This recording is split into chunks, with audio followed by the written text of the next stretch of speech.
Welcome back, everyone, to another session of Crituitous RP. There's a siren going on outside. We're going to change that. All right.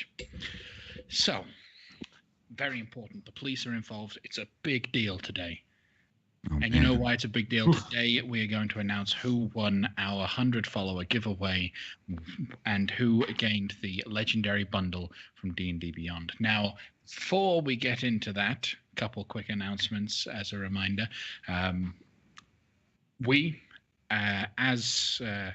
As players, we absolutely love doing this. We love playing. We love seeing everyone that follows us. We love engaging with you guys in the chat, and we would love to get involved in this more with you guys. So we have a Patreon set up where you can support us on that. It'll give you access to a private Discord channel where you can chat with us during the week. You can read along to some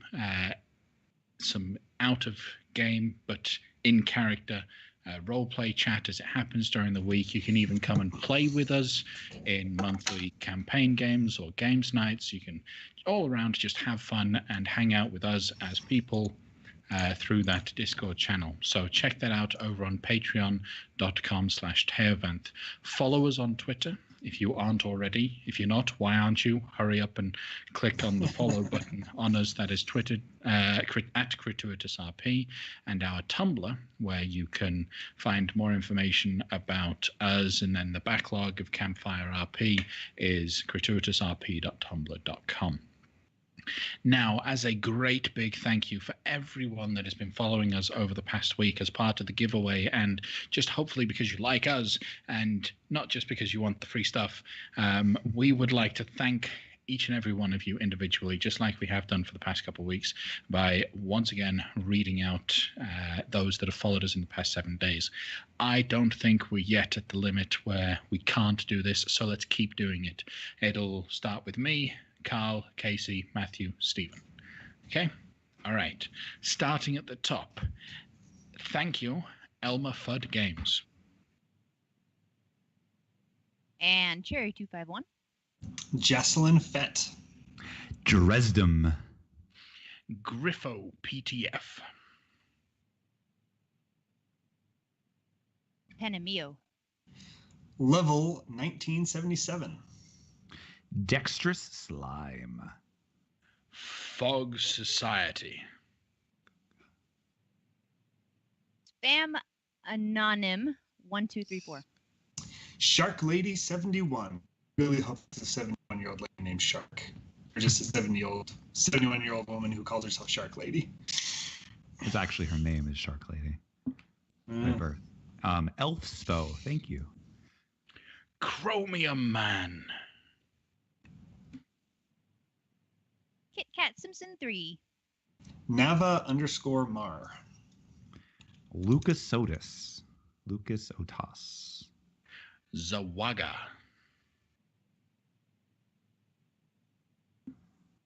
Scott Pilgrim 123. S01070232. And if that's Leet Speak, I'm sorry, I don't do Leet Speak. I'm not even able to try that, yeah. The Hero Bill. Just Joseph. Agent Chance 11. Sias 13. Hitty Z. Julian_Camaraza.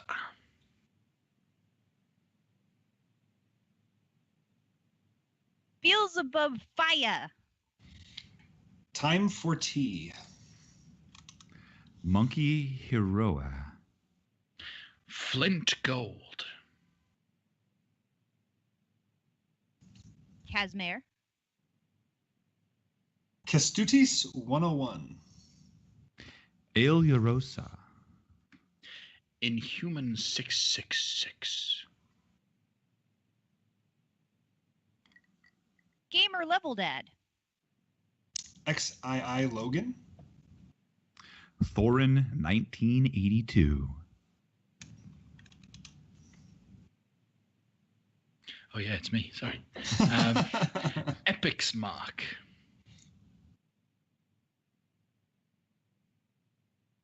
What did we miss? I missed a couple, sorry. Dat Barrio. Daniel Lex. Gimme XX22. B-Bars.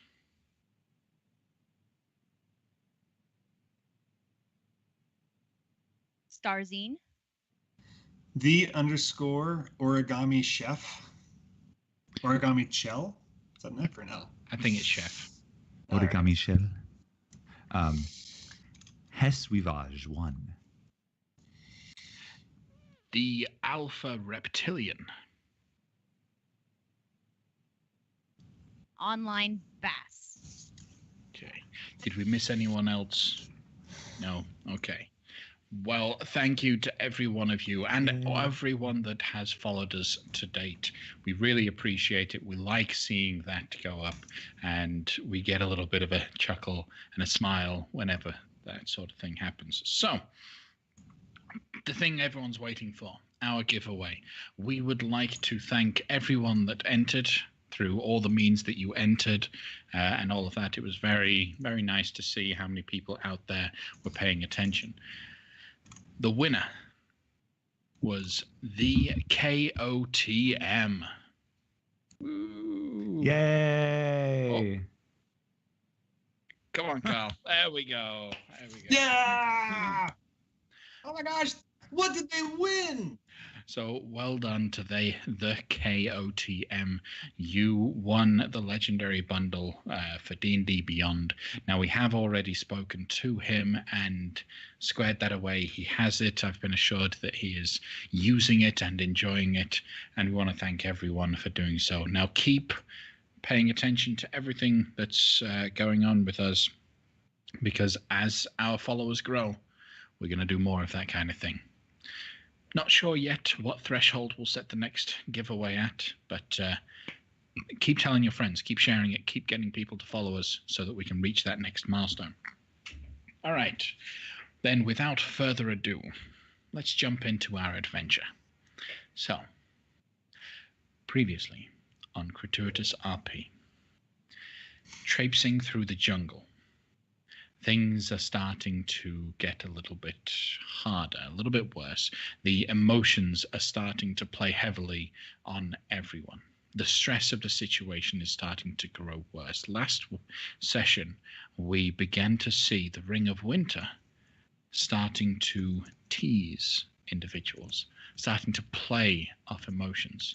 It's gotten to a point now that Shargo cannot sleep if he can still see the ring. Shargo has to sleep every night outside the tiny hut. Otherwise, he won't get any rest and will gain exhaustion. Tower has begun having nightmares, and those nightmares have been spurring him on to wild shape in the night. If he were to wild shape whilst inside the hut, there goes the hut. This latest nightmare that he had ended with him wearing the ring, holding the power needed to be able to save his friends and family, to defeat the evil that keeps slaying all of the innocents before him. Now, Tower wakes up, and in that morning, the harrowing situation that he's facing, that is going on, at the moment is a little personal, so he will not be talking about it much yet. Conveniently, Ty isn't here to play Tower, so Tower isn't going to tell the party about his nightmares yet. In the meantime, you guys are in the jungle. You are south of Kirsabal, this cliffside monastery that you had stayed the night at. Kirsabal is a monastery dedicated to the Aarakocra, and you had met some fantastic Aarakocra, particularly the Ashara, a wonderful little old lady that's older than she looks, and she looks ancient. She has offered to grant you all the blessing of the Dance of the Seven Winds. This blessing, this ritual that is performed, removes her ability to fly, practically cripples her. but it grants you and 10 people in total, you and 9 others, the ability to fly for 3 days. You gain a fly speed and just a natural ability to be able to fly. And in doing that, you will be given a feather that will allow you to trigger that blessing whenever you feel that's necessary. But remember that the longer you have the feather without triggering it, the longer the little old lady goes without her wings. But she needs at least one more ingredient in order to be able to perform this. That's a wonderful amount of bits, Super Mega Kami Guru. Thank you very much. Where was I? So she needs a black orchid flower. And the only place where the black orchid grows that she knows of is inside Nangalore, an old ruin that also happens to be... you didn't disrupt, it's fine. It happens to be the lair of a Medusa. Now this once beautiful and once very, well, semi-loved Queen of Omu has become a Medusa, and you need to be able to claim the black orchid from her. So you all headed down to do so.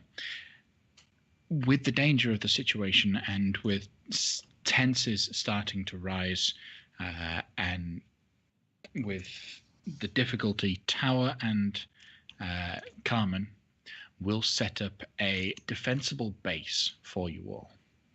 As you get close to the ruins of Nangalore, you will be able to see what it is. As you approach, it looks to be like one enormous domed structure in the center, 2 towered pieces behind it in corners behind, but then an enormous garden in front.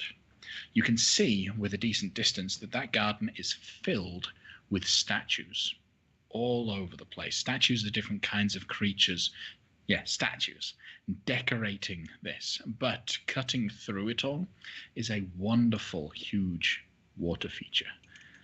The water cuts down the middle of Nangalore and then creates a sort of a moat as you approach.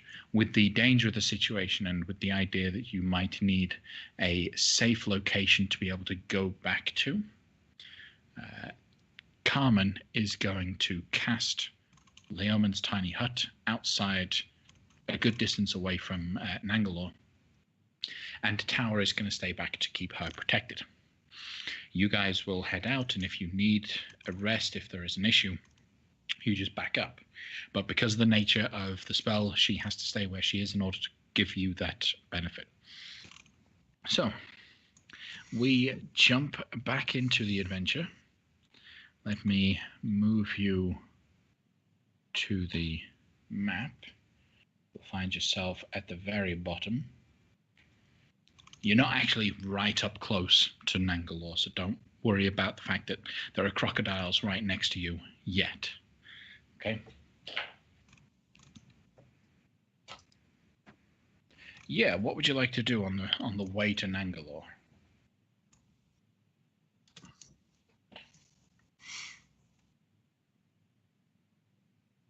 Mm-hmm.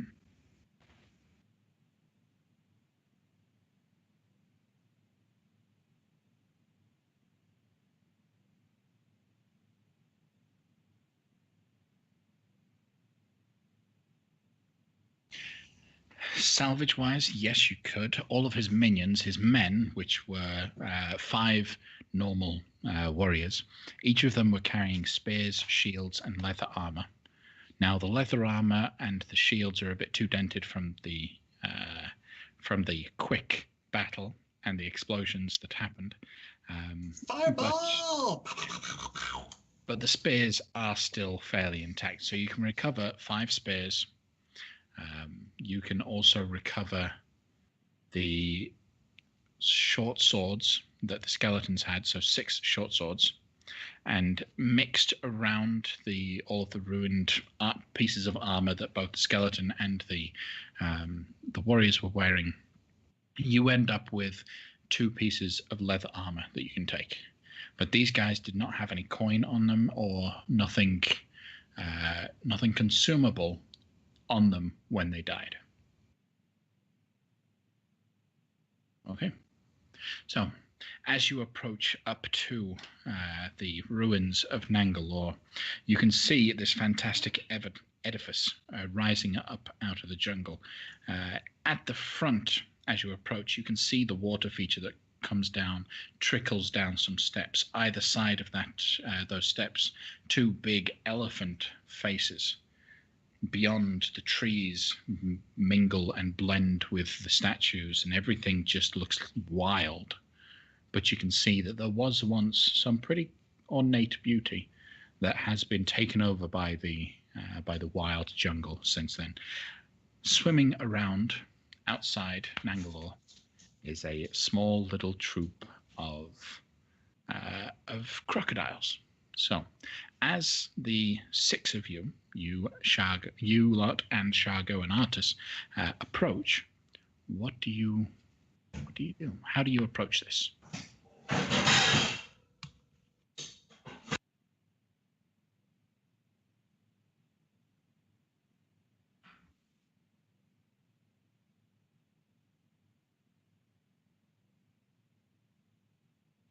Well, I do have an affinity for animals, particularly these reptilians, but that might just be my experience talking. If you would like, I can try to placate them to at least let us through. Although, if it doesn't work, then they would certainly find us to be a bountiful meal. How big is the moat? How wide is it? It spreads around the front end of Nangalore, doesn't really go up the sides. So if you were to go around and sidestep everything to come in on the side, you can do. There's nothing stopping you from doing that. But let's suppose I want to just run and jump over the river. How far would I have to jump? I mean, is it like a 5-foot moat? Is it a 30-foot moat? Well, it depends on the situation the position that you pick. At its closest point, you could make the distance if you can jump 15, 20 foot, but that also involves a jump up in elevation. Now, you probably can't do that. At its furthest point, you're looking at close to like 40 foot more. Artis, I don't suppose you can build an ice bridge out of this, can you? I'm limited in my abilities to craft something that fits within a 10-foot cube. Why don't we just go around? Yeah, that makes sense to me, really. Or if you really wanted to, we could freeze the water around the crocodile's feet, keep them trapped, make some easy prey. Good food. Personally, I'd rather you save your abilities for what is to come. Yeah, that makes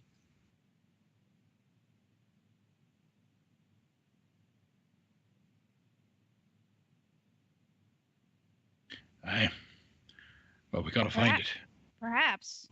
Averine, do you think Aluando would be savvy enough to be able to spot where the flower is from above?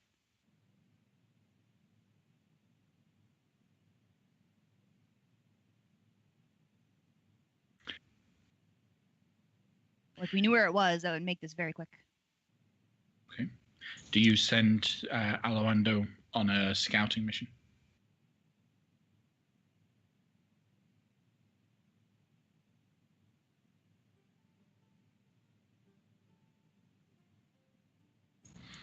While Aluando's around, the Akakra also said we could talk to the Medusa, perhaps play to her vanity.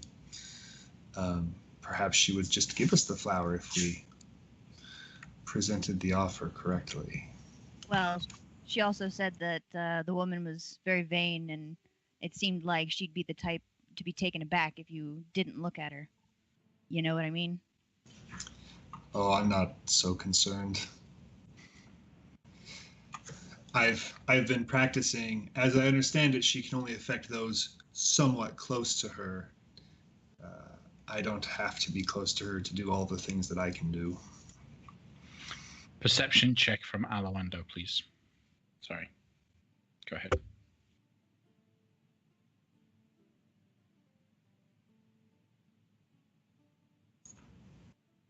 You shout Actually, sweet nothings.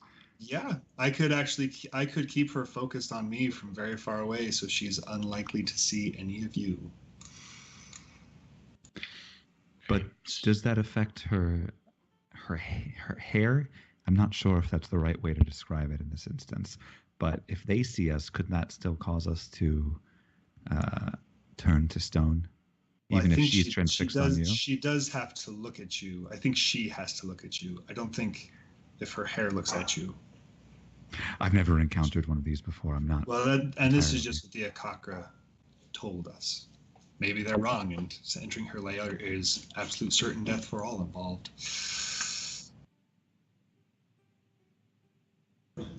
Grigori gives a really nice smirk at that. Greco doesn't get it. It's right over his head. Because the hair, the snakes. What hair?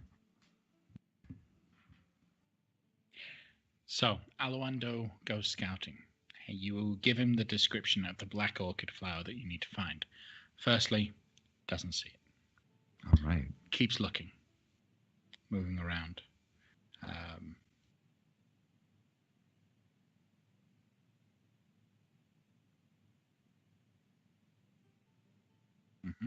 Roll a perception check for yourself. Between the time we fought that wizard and now, have we had a full rest? Yes. Yes. At least one. Okay.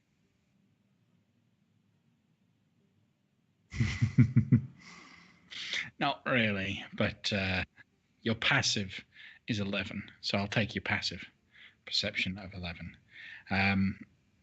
You don't see the black orchid flower. Of the structures before you, the whole set of ruins, everything is open plan except for these 3 domed structures. Not dome structures, but the central dome structure and the 2 towers on the backside.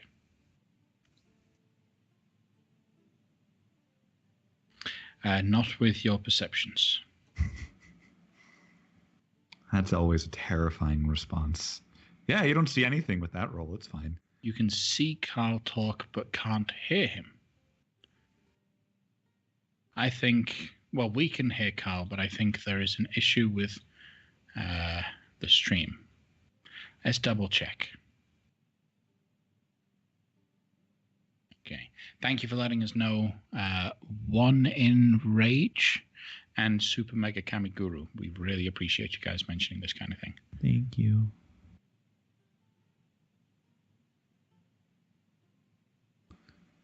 We do. It is a nice, delightful Scottish sassy voice. Test we need 1, it back. Test 2, Test 3. We'll give you guys a couple seconds. Can you hear? There we go. Now? Yeah. Yay! Thank you very much, guys. Right. So, where were we? Sorry, you fellas missed my glorious dulcet tones, but thank you for letting me know. You were telling us that Aberreen sees nothing. Aye. Aberreen sees very little moving around the entire area. But Aberreen does see that the entire place is filled with different kinds of plants. A couple plants in particular do stand out to you. Everything in the ruins looks to be wild, untamed. However, let me shift you all up and see. Can you see the garden here?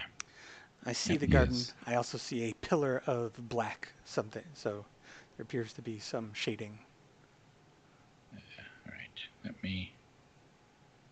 Or dynamic lighting, rather. Yeah, line of sight is going to cause a problem here in this situation.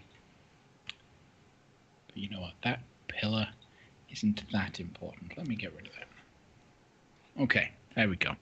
It looks like an empty room, but we'll see. So you can see that there are these 4 little gardens that surround this central dome. There's one on each corner. Everything else is wild, but these 4 look like they've been cultivated, look like they are trimmed regularly, they are farmed, they are grown properly. Everything else is kind of just let loose. But you also notice there are a couple familiar flowers, some flowers that you had recently experienced, dotted around this space. Oh, good. Primarily, Take 2. the yellow musk creeper flower is tangled amidst some of the statues and the ruins. Grigori, or Greco. Yes. Oh, All of you, obviously, I'm talking to. We see all these flowers, including those yellow flowers that charm them zombie dwarves, but I don't see the flower we're after. Well, if they have flowers of that kind here, then we are certainly in the right direction. Perhaps there's some area where they're cultivating a little more secrecy, if they're as rare as we were led to believe. There are some cultivated gardens that are obviously different and distinct from the wildflowers growing around. So maybe we could start heading for those. Sounds like a very good plan. Greco, you were seeking to collect one of those yellow flowers, correct? Yes, I feel that they could be a very useful component in my alchemy. If we could find and cultivate them without creating any undue danger for ourselves, I think that could be a beneficial addition to our toolkit, if you will. All right, let's find a way to cross this water without having to cross the water. Let's go around it. So going around, are you going to go around left or right? And how far around are you going to go? Left. Left seems like the safer route. Okay. If we say you didn't actually get up to the position that you are in right now for the sake of the map, then you are more than capable of moving around without drawing the crocodiles towards you. So go ahead and reposition yourselves to an adequate location on the left side. And I will follow you. Teo, I did have a question about the map. These Yeah. ledges, how high up are they? They look like they're walls, but with the trees on there, is it all They're flat? a 5-foot climb. 5 foot Anywhere okay. that you can see a slight slanted brick section, it's just a 5-foot step. Okay. Thank you. And anything that currently looks like a tree stump chopped in half is not a tree stump Right. chopped in half. It's a statue. It's a full-on tree. Oh, okay. Okay. Okay.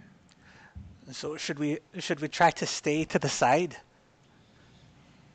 So it looks like there's spiderwebs all over this tree and such. Mm-hmm. This Do a large perception statue check for seems to be giant covered. spiders. Okay, roll a perception check. I don't want a giant spider to eat me.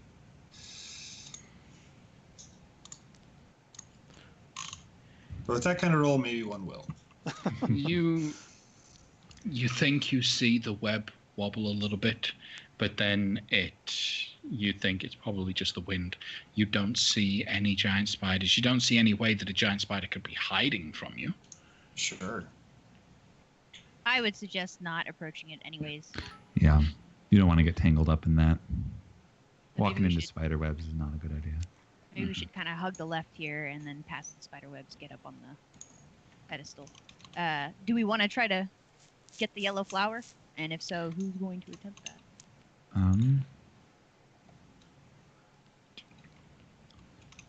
I think we should get a good survey of the area first, because we don't want to. There's a lot of bushes and a lot of danger that could be lurking.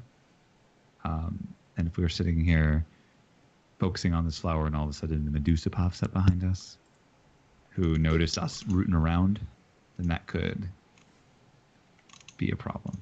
Good point. And in fact, we should all kind of move a little bit quietly while we Yeah. don't know what we're looking at. So, Shago, try your best. I can be very quiet. Zola, I don't want to volunteer you, but clearly you're the stealthiest among us. Do you feel there be a value in scouting ahead?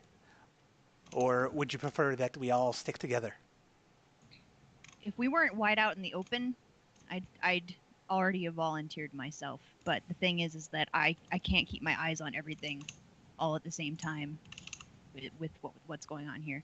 So I think it might be a better play to all stick together. But if you guys want to stop and say, hey, Zola, go check out that, I absolutely will. And then Stop and smell the roses. Maybe not. Not here. Well, Too dangerous. Zola, if you would like, I could bestow some blessing from Kellenvor upon you to increase your perceptiveness. So if you run ahead and scout, you would have a better capacity to see everything going on. It would still mean putting yourself into potential danger up ahead if, even without Kellenvor's guidance, you miss something. But it is an option that we have available to us. I'm down for it. Right. How far do you want me to go? Do you want me to go all the way to the main house and back?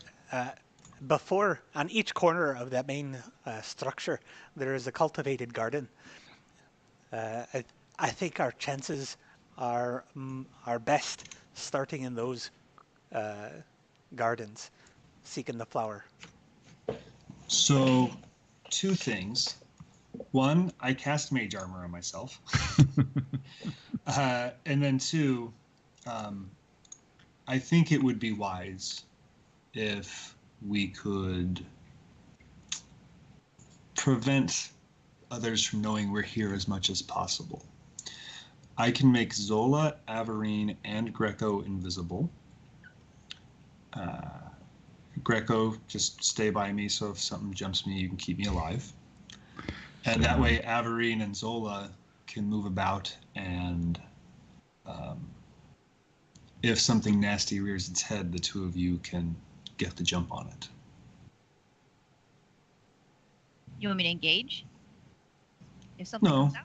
I didn't think so. No, if something comes out, we can certainly face it, Artis, Shago, and I. I'll run back to you towards you guys, try to kite it. But then if things go poorly, they will think they're facing 3, when in reality it is 6. Mm. But I don't want to suddenly make you invisible without you knowing what's going on. That would be uncomfortable. Nah, you've done it before.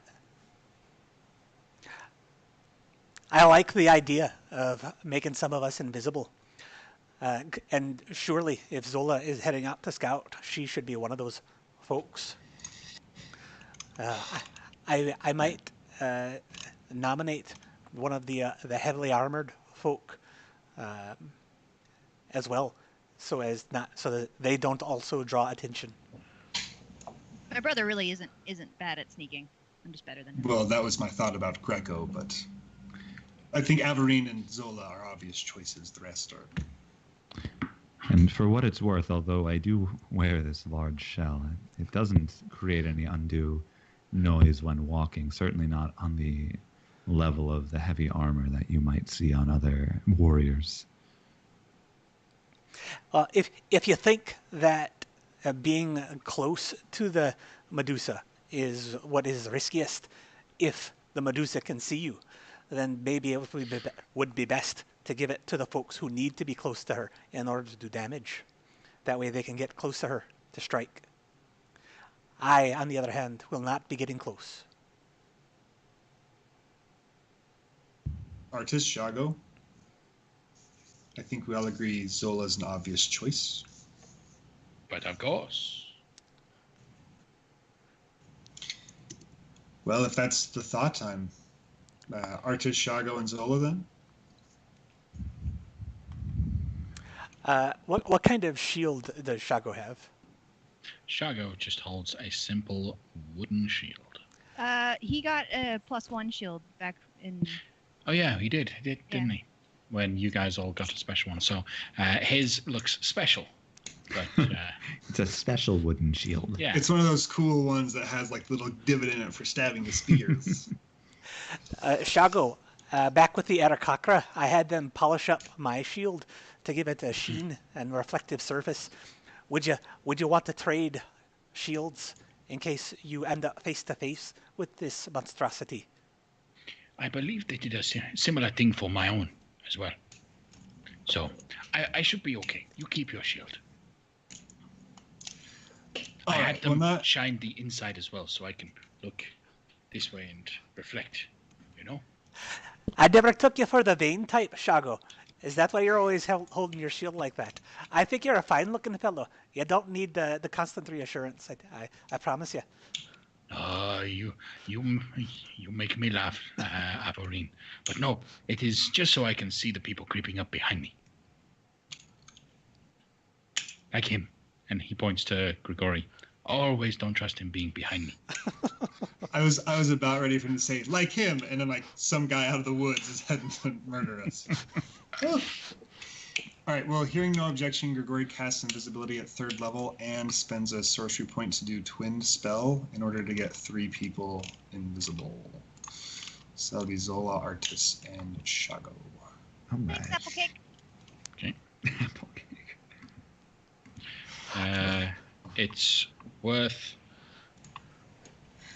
It's worth noting you cannot twin a spell that can target multiple people. Well, so here's very good. Here's the question then. So this is good to know. It's the first time trying this. So twinned, you cast a spell that targets only one creature. So the twin spell invisibility does only cast one. It's only at higher levels where it does more than one. So are we saying that invisibility caps out at 2 then? Because you either do a higher level or a twin? You either do the higher level or you twin the base level. That's it. Well, I'm not going to blow my 3rd level on that. We'll just do 2 then. But Grigori knew all this, so we've had this conversation about which 2 people should have it. Yep. And Artus opts out. Okay. All right, so we'll twin that. Even if he draws attention to himself, he's more than capable of taking care of himself.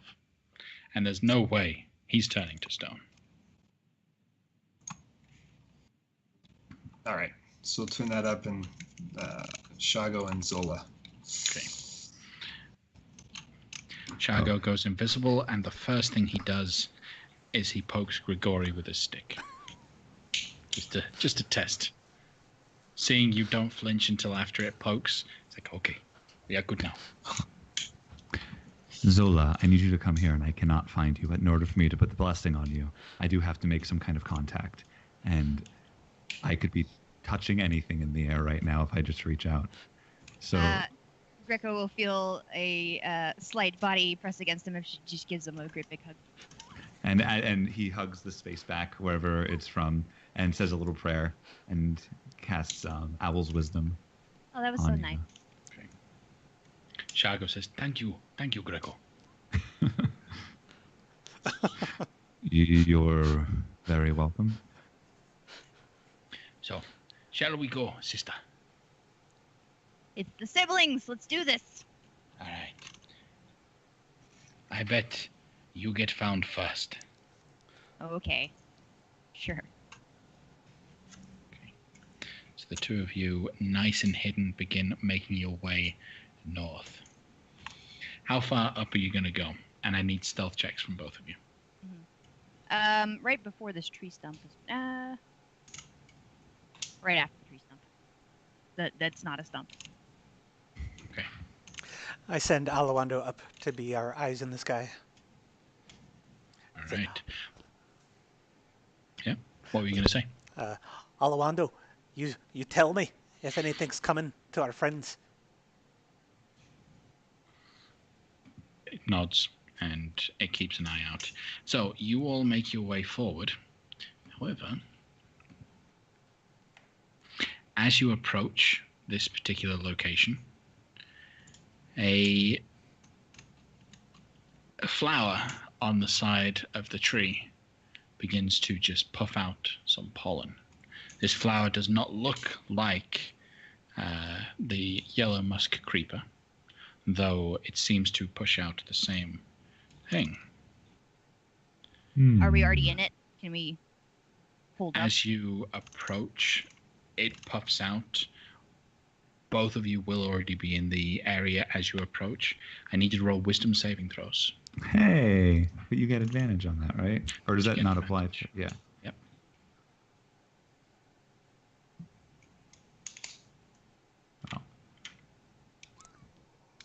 Oh. Okay. All right. So, as you approach, the kind of creature you see looks like a large, beautiful flower that just slowly opens up. And everyone is warned as Shargo and Zola appear to turn around and start walking back towards But do this we? flower. Because we're invisible. You do because tremor sense. So we're no longer invisible? You're still invisible, but the creature can sense your movement because it can feel your footsteps as you passed it. But I mean, they don't see us turning around and walking back. Oh yeah, 'Cause that's we're true. invisible. Yeah, Yeah. you're invisible, so you guys don't see anything that's going on. Well, as I guess it wouldn't matter if Shago's stealth was low enough, but I mean, you've mentioned before that perception and stealth is within. It is sound and visuals, but there's very little you can do with your footsteps unless you specifically look to be extra layer. Like it's an extra layer of hidden, and a 27 is good, but a 19 is not. Right. Darn Okay. Shago.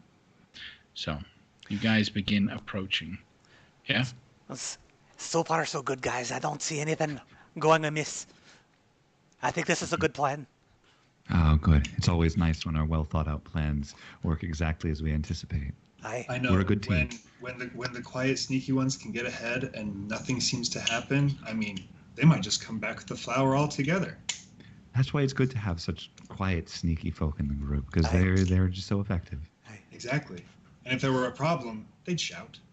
Yeah, absolutely. Now, how charmed are we? What is the extent of this? So are any we like, beast ooh, or pretty? humanoid within the area must succeed on a DC 11 Wisdom saving throw. Oh, so That's close. how low it was, just 11.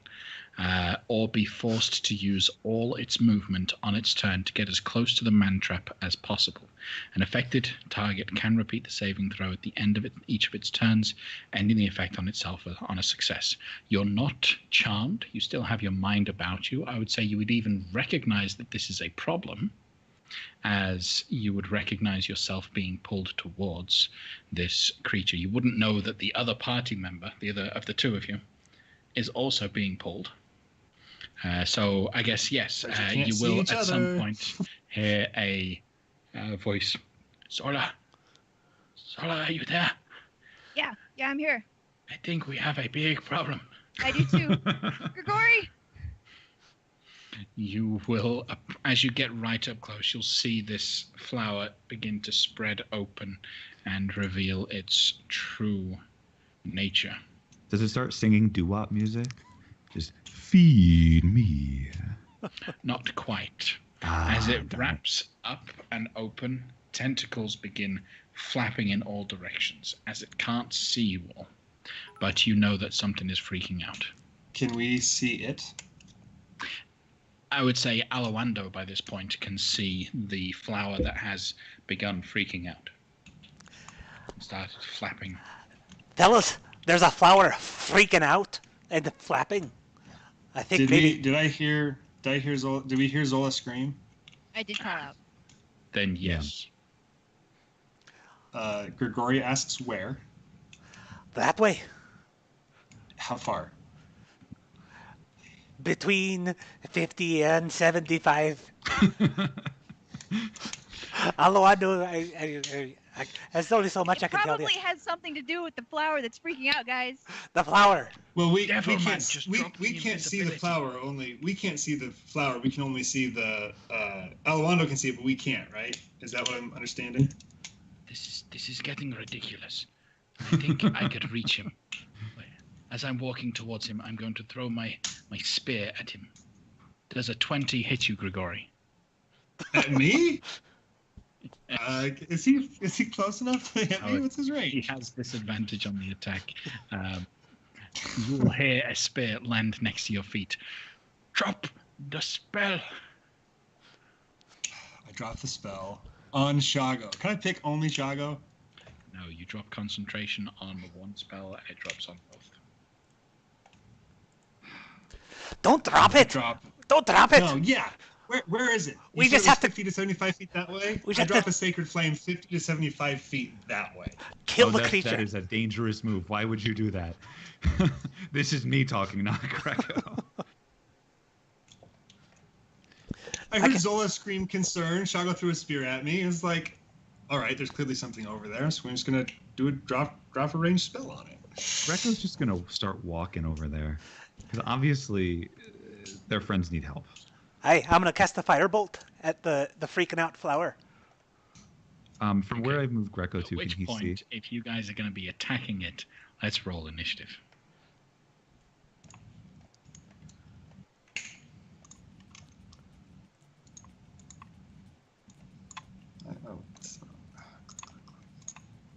Oh, I rolled a good initiative for once. That's nice. Ooh.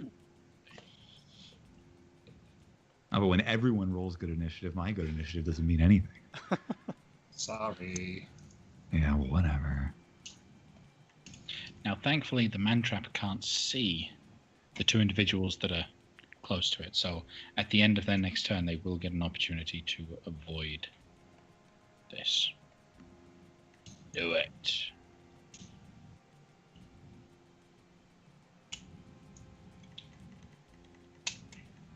So, top of the round, Zola. As this thing is trying to attack you, what are you doing? I have to move closer to it, don't I? Yes, Does she get the save now or at the end of the turn? the end of her turn? Okay. So any closer to it at this point is on it. Climbing inside. You want to climb inside? I don't want to. You can if your body would like to. We'll say it doesn't, Okay. and I won't. Okay. Okay, so I'm gonna reach out for my brother and see if I can find him. You just slap and you hear it. Oh, I'm here. Okay, I'm gonna hold on to him, and I'm just going to try to plant myself. And didn't say anything about restraining other people from moving closer to it. So if he starts moving forward, I'm going to try to pull back. Okay. Roll a wisdom saving throw. There we go. You finally hit the AC, at least. You are the DC. You're no longer forced to move closer to it. All right, we move to Grigori. So again, I can't, from this angle, I cannot see the plant, right? You can see bits of the plant that have grown, that have spread out around the tree. So yes. I'll just drop a sacred flame on it then. Okay. The tree is not very dexterous and takes the full 9 points of radiant damage. All right. I know, right? Super powerful. Yeah, I'm not gonna move any closer. I guess that's it for me. I'm done. Okay. Shago will double check. Zola, are you okay? Yeah, better. In fact, Okay. Good. Help.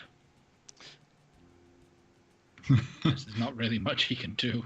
He'll try and take a defensive stance of sorts, and manages to make a save. No longer attracted. Greco, what are you going to do? Can I see it pretty clearly from where I am? You can see it pretty clearly from where you are. All right. Then I am going to... Roll a wisdom save. Oh, am I close enough for the You're spores? within 30 feet of it. Yeah. All right. There's wisdom? Yeah. Okay, you good. Now I have a question about the way a spell is written. Toll the dead, point at one creature. Now, is creature, would that include this, or is creature a monster type specifically? Creature is any living object. Is a plant like this a living object? Yes. Okay, I'm gonna cast Hold the Dead on it from here. Creature just doesn't include a box or a. Yeah. So anything that has stats is a creature. Anything that we would fight. Yes. So I'm gonna Hold the Dead on it, and if it hits, it'll do 1d12 damage. Or no, I'm 5th level, so it'll do 2d12 or something like that. I don't know. Yeah. And The man-trap has to roll a wisdom save, and it fails the wisdom save, takes the full 15 points of necrotic damage, as it is wounded. Great. Right. And that's all. Okay. Averine. That plant is hearing very ominous bell tolling for it as well. I wonder how it's reacting to that. Averine will just cast Firebolt. Okay.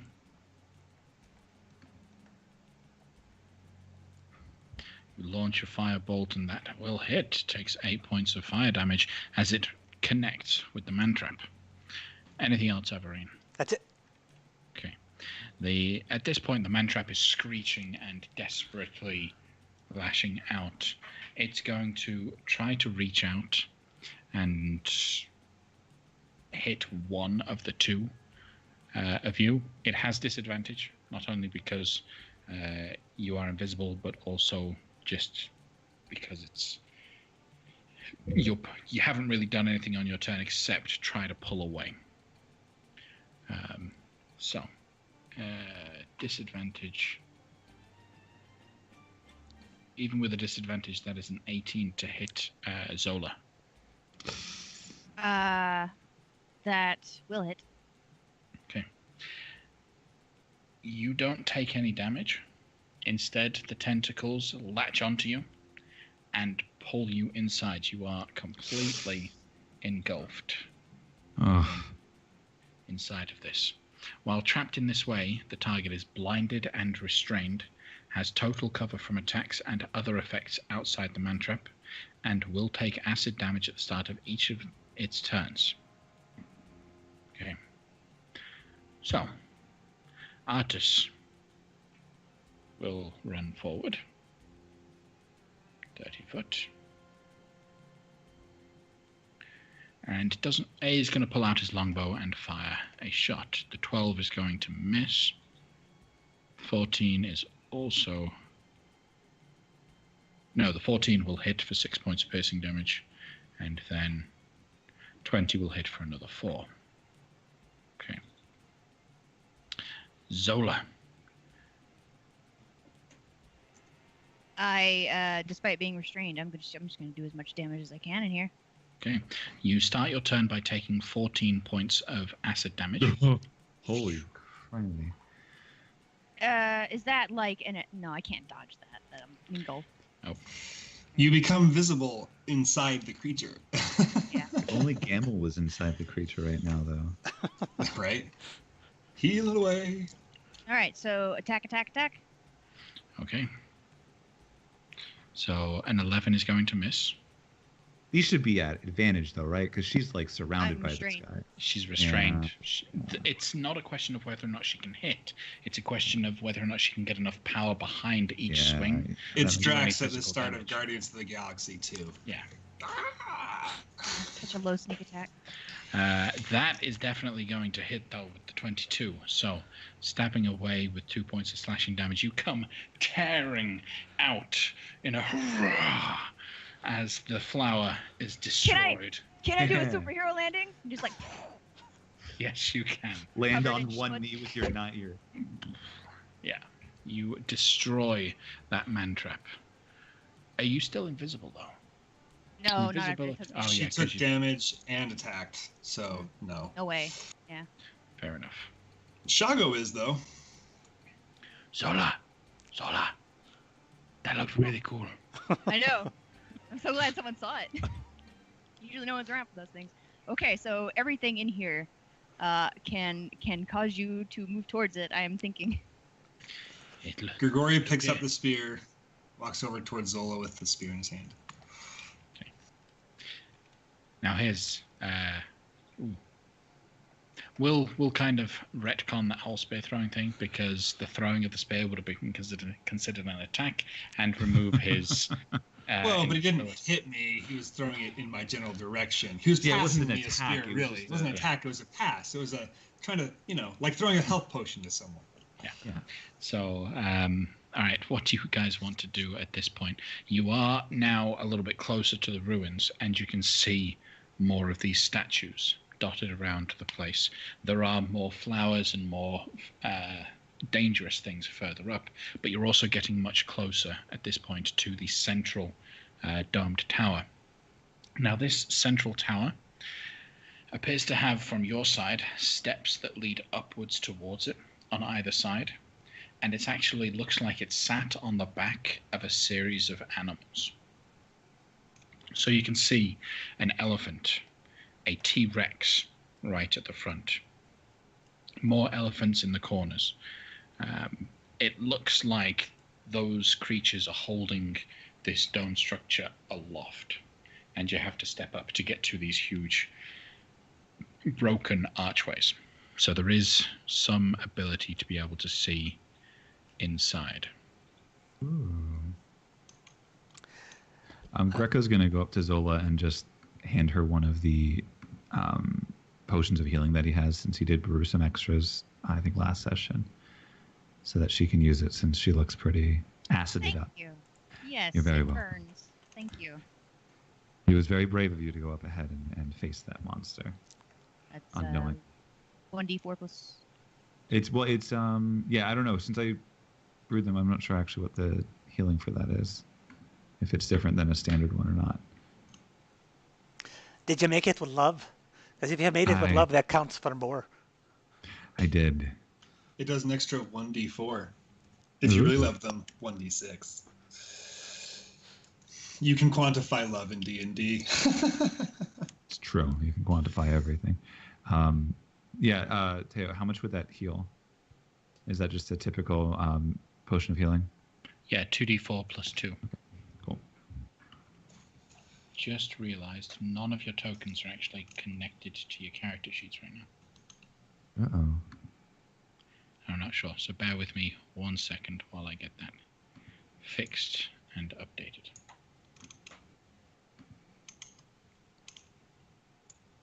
Okay, so what else are you guys going to be doing? So there are these little, I would call them like troll statues. They're not little, they're very large. Are they like the Omuin statues we've seen before, or are these merely decorative? To the casual observer, they look decorative. Under close examination, they all look like some form of humanoid individual in a moment of either surprise or terror or running or attacking. These look like action snapshots that are of actual humanoids. So they don't look like the decorative statues you've seen previously, which are always slightly off realism. These are 100% accurate. So I am not referring to those. I'm referring to the thing, and I don't know if you can see me pinging this guy. You mean the one that looks like a giant Thai temple head? Well, I was calling it a troll. To me, it looks like a troll without the fuzzy hair. The type that has like the webs on the bottom, but also... Yeah. The webs underneath, the one covered in webs? Because they both are the same kind of statue on the map, so... Yeah. Oh, right. Okay. Yes. So those ones, no. Those ones are more exaggerated, large sculptures. They're not statues. And do they appear to have the Omuin anythings? No, they're just statues. Not really. Okay. They're just statues, yeah. Okay. So. Shall I proceed to get in another trap? It might Let's be let wise. Shago go get another trap. He's still invisible. Might it be wise to climb up this ledge and try from the top? It seems the trees in the forest are quite perilous, but Up top, all I see are these very strangely drafted statues. Well, there's that cultivated garden just across the way. Should we check there to see if there's one of the flowers we want? That was the direction we were headed. Yeah. Shago, can you look at there and see if it's got a flower? Okay. I will go. And he begins to look. Moves over. Does he have a spare spear? No. He only has a shield then, because if I give the spear back, there's going to be a floating spear just kind of floating around, because it became visible when he chucked it, right? Would it? That is a DM call. I don't know. I have no idea.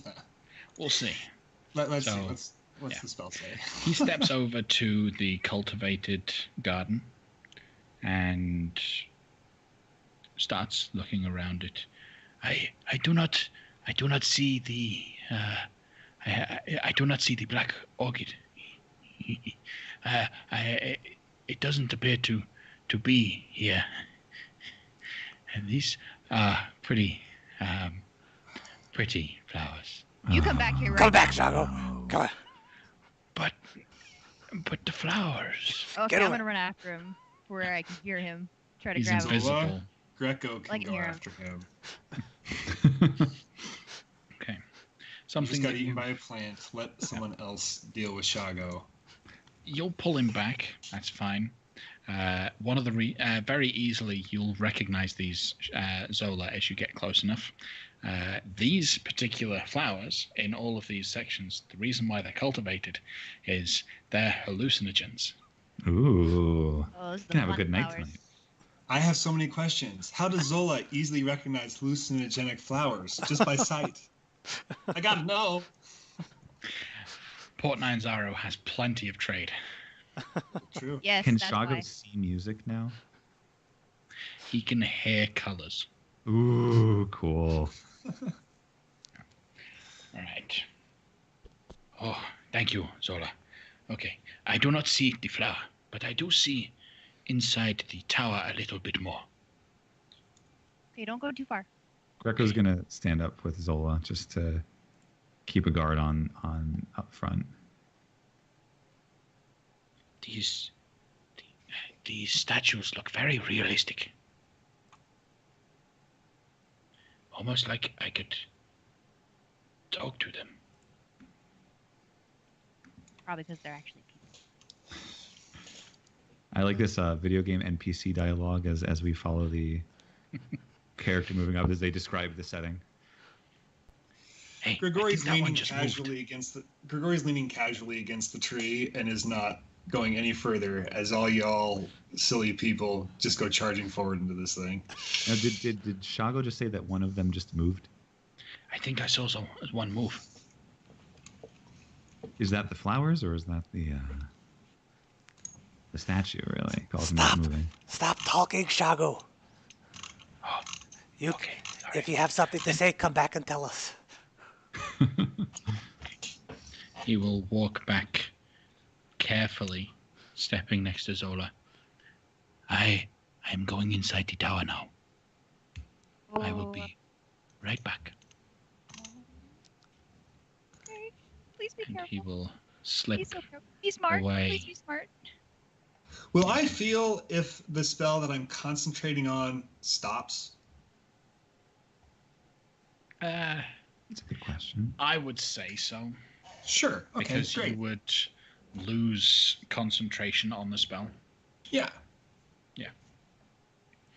He steps in, comes back out. It is all clear. There is one big statue in there.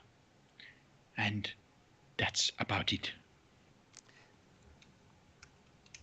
What did the big statue look like?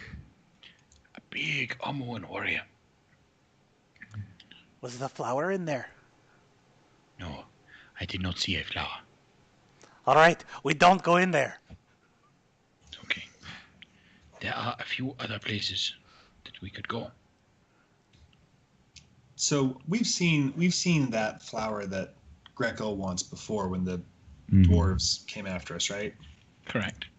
Can I do a perception check just to see if I know Grigori knows nothing about flowers, but can I just see if I recognize that one? Can I just look and see if I can see that one anywhere?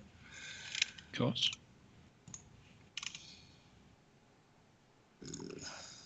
Oh! So up here by you, no, you don't see any. You do see a couple over on the eastern side of the gardens, particularly the southeastern cultivated garden actually has 3 that poke their head up. That one right look there. Around a little bit. Yep. And then drop down just a little bit north of it in the cultivated garden section. Oh, over here. Yep. I see. But with your trained perception, really focusing, you swear you hear the sound of singing coming from the northeastern side of the ruins. Oh, it's a bard. Ugh. I begrudgingly I quietly make my way up and say, "Can anybody hear the singing? I'm going to listen for it. Do you hear the people sing?" Having Singing it pointed the song out of to you. angry men. Shh. Nope. Having the we're not going to start that. Having it pointed out to you, you can all hear the sound. It is a female voice that seems to be singing in an old Omuan tune, which you speak, right? Yeah, and so does Shargo. Listening to it, it almost sounds like a lullaby. The kind of song you would sing to a child as you're lulling it to sleep. Oh, great. That's good. It's a lullaby, and I bet you that she's singing to the stupid flowers, and she thinks the stupid flowers are her children. It's going to be like that. You'll have to go and explore to find out. That's where my money All right. is. Nothing happened. We didn't see anything about a flower. No one killed anything. There's Tail, this structure directly north of us. Should we check and see if the flower is in there? Lead the way. Okay. Shargo will continue to move forward, staying close to you all, staying hidden, enjoying the fact that he is invisible right now.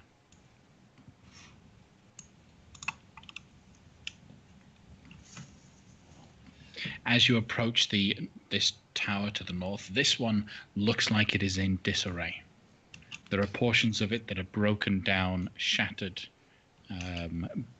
Pieces of rock have fallen. It, however, unlike the large one on the back of elephants, this one is on the back of wolves. Ooh. Off to the right, you can see a huge pool, which appears to be dominated by the shattered remains of another statue. Shargo mentions that the statue that you can see in the big pool appears like the face looks like the same warrior that was inside the large dome, except the one in the dome had been defaced, had been graffitied. When you say defaced, this isn't the face in the water is not the face on the statue in the big one. Okay. No. What he means is the face has been damaged. Sure. So, who is going into the darkness? Shago, that's your job. Oh, okay. You're the invisible one. You're a scout. Let me roll a stealth check at advantage. Ha! I'm quiet. Does he say that out loud as he sneaks? No, he doesn't. That's so Shago. He steps in, and immediately you all hear the flapping of wings as a whole flock of Eblis birds all appear and flock out of there. having been disturbed and then flying off. Well, there goes our any Right. kind of surprise. He Birds steps take out. off sometimes. It seems to just be filled with lots and lots of these statues. Like, all in rows. Just out of character, on my screen, both the center structure and that structure are black squares. Yes. Just making sure. Okay. Yeah. Because you need to go and, like, the party need to go and look inside, what's not just inside. Shago. What good is it So- having an NPC? So Grigori's going to get everyone into a little huddle and say, okay, this has been fun and all, but seriously, are we going to just kill this lady? Like, we can search for the flower all we want, but I doubt we're just going to stumble across it. Are we going to try to talk our way through this or just murder her? Because I'm losing patience and I just need to know what everyone has in mind. I thought maybe you guys could talk to her while I snuck behind and one of the flowers and got out of there real fast.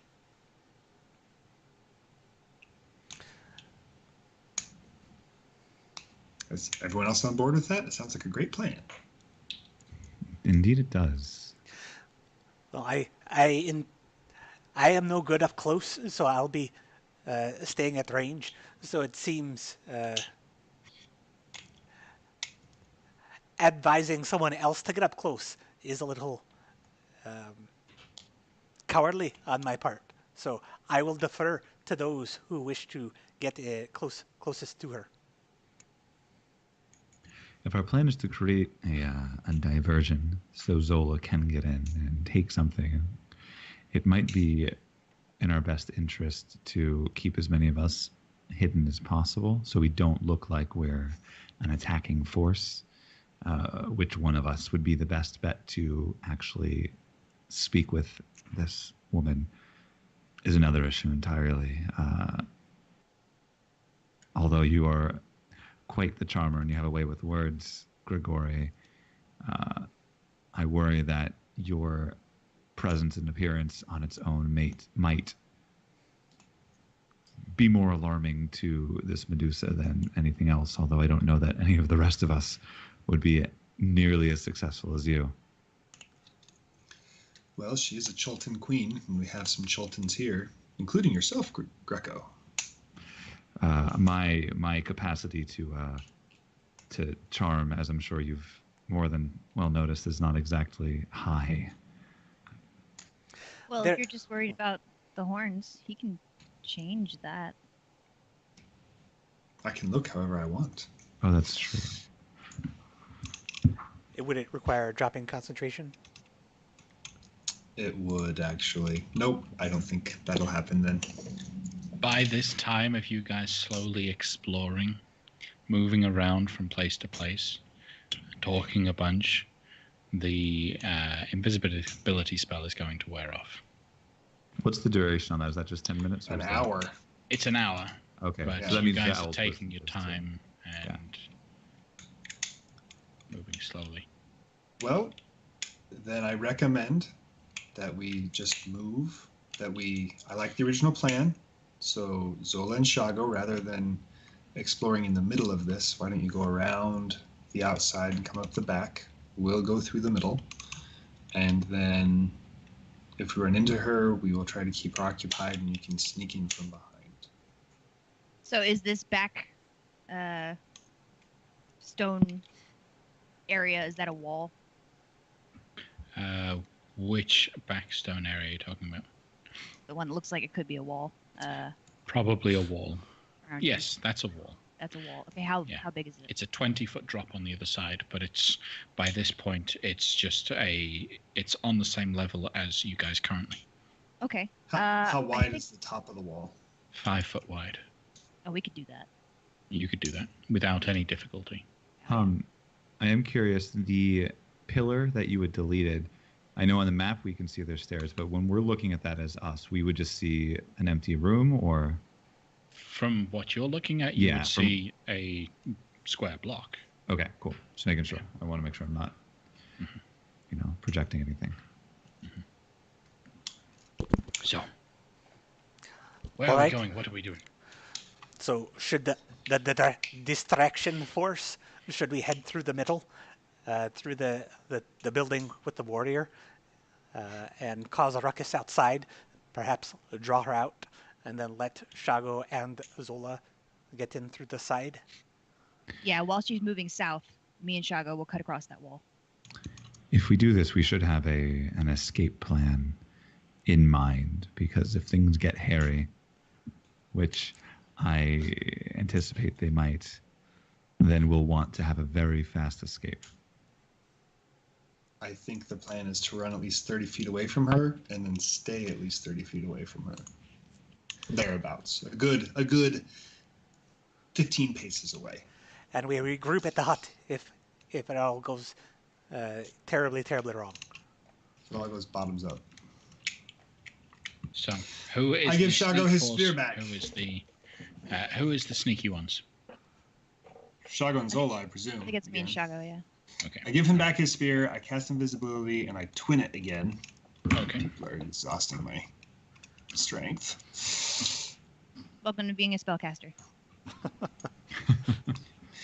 Party You members, become- they just take and take. Ah. Become very useful for a time. Okay, Shago, we are not going to actually go through this place. I'm still worried about it. Let's go around the wolf head and kind of stay on the outside. Okay. Let us be quiet.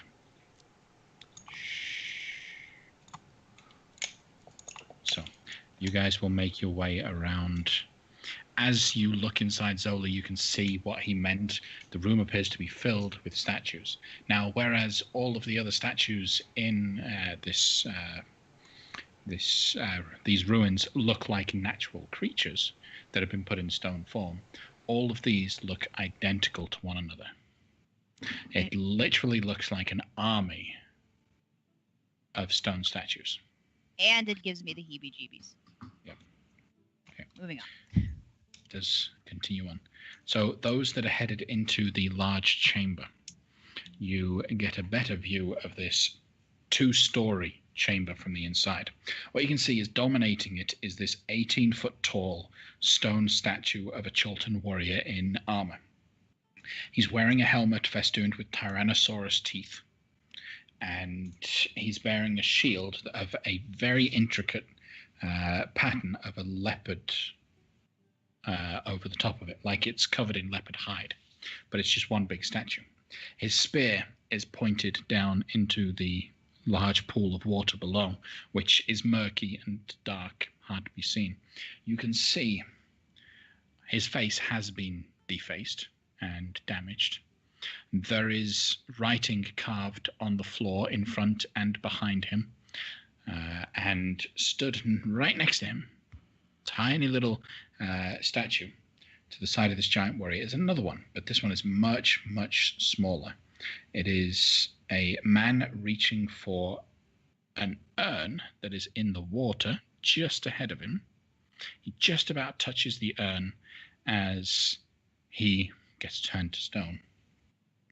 And his face is turned up towards a balcony above. As you look up on the balcony, you can see graffiti on there. Unfortunately, the graffiti is all in Omuan, and the only 2 people in the party that speak Omuan are sneaking. Did Ashara tell us what this area was before the Medusa came to it? No, she just mentioned that it was the lair of the Medusa. Well, I'm sure this ignorance won't come back to bite us anytime soon. Grigori goes up on the balcony. Stepping up on the balcony, you will see a message that is scrawled through. What languages do you speak? Infernal, Celestial, and Common. Okay. Mixed in here, you have you've got the large graffiti that is in Omuan carved into here. But then there are smaller texts. People have come in here and marked themselves. And in common, there is a carving that says, "Watch out. She's always watching. Be careful. Don't betray her." And those words kind of stick out to you. Don't betray her. Okay. But that's all that you see up on this balcony. Great. Let's be careful. As I you share that guys information. begin to approach and make your way around, you will hear the sound of shifting door hinges as a door is opening. I look at the ground. The Medusa steps out of her tower, walks down into the water, and lies down in the water for a moment, just on her back, relaxing in the sunlight, her snake hair just swimming and swirling around, playing in the water, almost playful of an attitude of this beautiful woman. A moment later, she stands back up, her dress soaked, and she will head back inside her tower. Strange person. You caught a glimpse of the Medusa.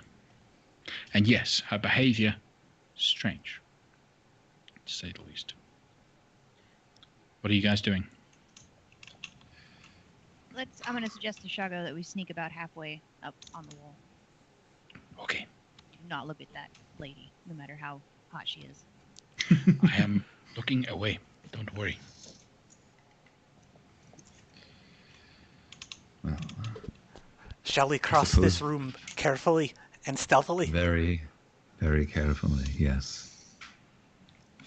Does anyone... Hey, Greco, you swim. What's in that urn? Oh, I swim casually. I'm not, I wouldn't consider myself a swimmer. Well, that's not too deep, and, you don't have any clothes. I don't want to get these wet. Why don't you go check that out? No. We have to be distracting the Medusa for Shago and Zola. We don't have time to play around in the water. Well, we've only been here a moment, and they need to get into position. Just go grab that urn. I think I will pass. I'm not sure why you want it so badly. Artis, what are you doing? that fellow was Artis trying walks to up, get it. grabs it, and then hands it to you, Grigori. Here. Are we good now? Come on. Great. Did I detect anything arcane about it? There's nothing arcane, though. You open it, it's filled with ashes. Oh, good. What do you do with the ashes of these ashes? I put the lid back on the jar and then just carry it with me. Okay. Now, it's important for me to know. Are you carrying it open, visible? Is it in a bag, hidden? No, not a bag. I'm gonna cork it up and then carry it kind of this style where, you got it just under your arm, just like a football style. Okay. But like upright, held nicely, not like I'm not like, it's could be old, could be fragile, being gentle with it. Okay.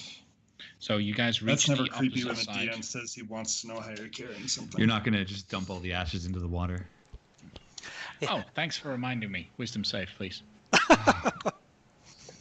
All of us, or just him with the ashes? Just Grigori. Okay. Oh no, that's the wrong. That's just a straight wisdom. Oh yeah, that's right. 16. Cool. You're good. As the as you guys reach the other side, the doors swing open easily, just almost caught on a breeze. These are ruins. They're broken. They pass over. By this time, Shago and Zola are in position, about halfway. You can see from your position the doors to the tower are actually closed, but Alawando is still kind of swirling around, right? Aye. Okay, so Alawando saw the Medusa come out and bathe for a moment. He can fly down into lower positions to see the inside. It would appear, after bathing, she began painting. Not singing anymore?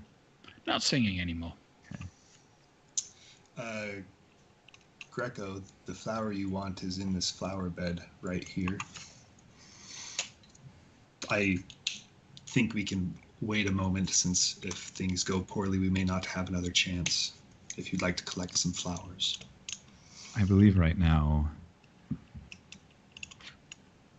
that could put us in undue risk.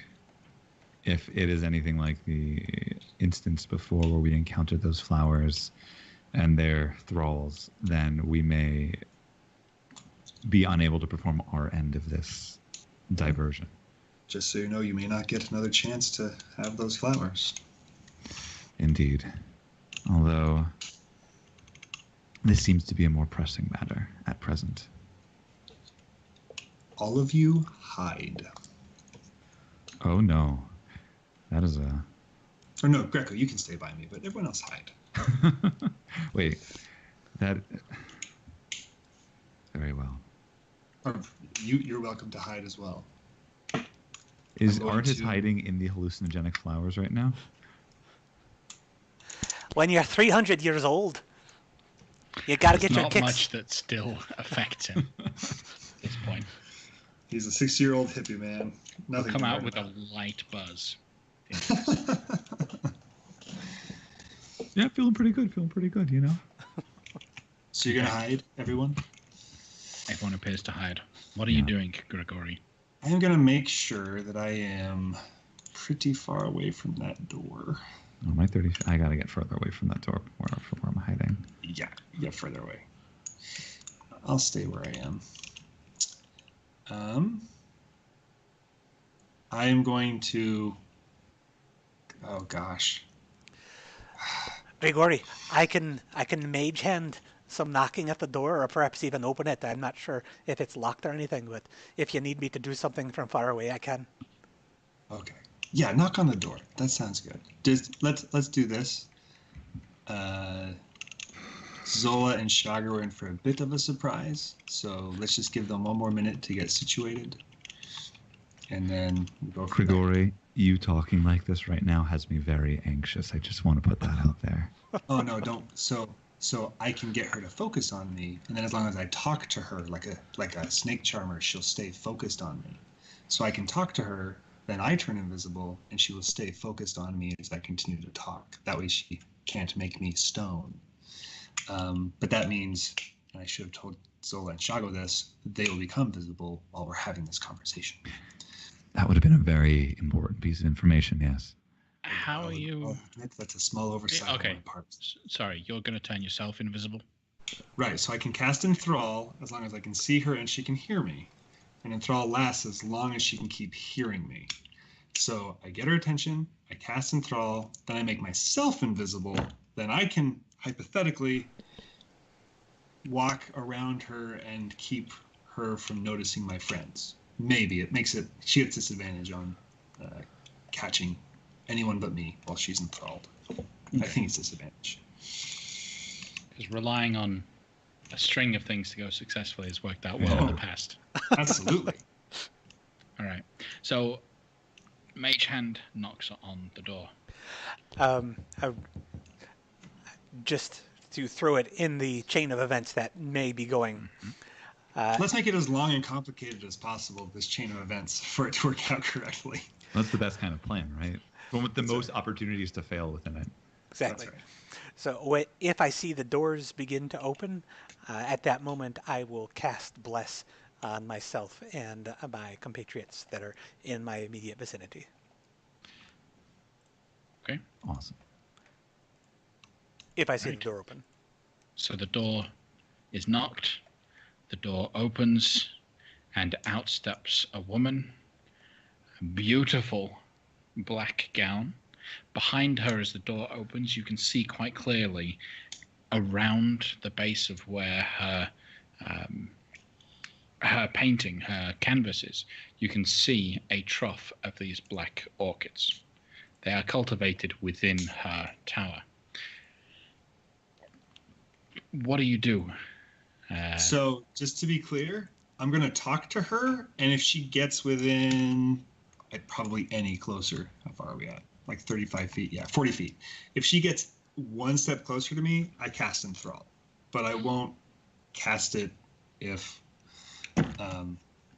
she stays at least that far away from me. Can I see the shadow of the door opening? Yes, you can.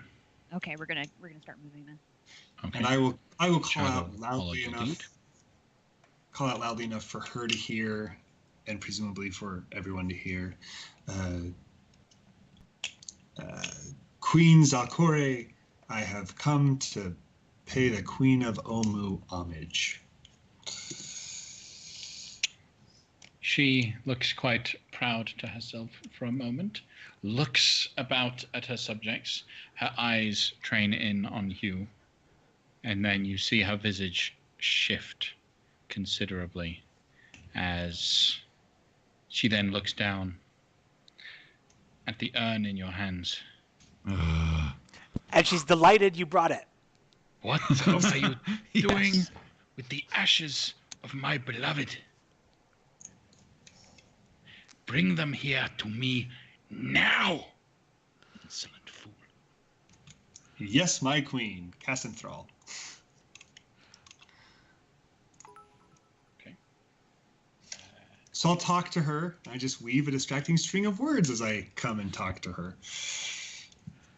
Does Enthrall require anything other than verbal components?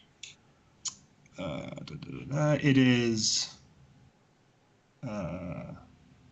technically, it's all three: verbal, semantic, and material. But I have my arcane focus in my hand. Okay.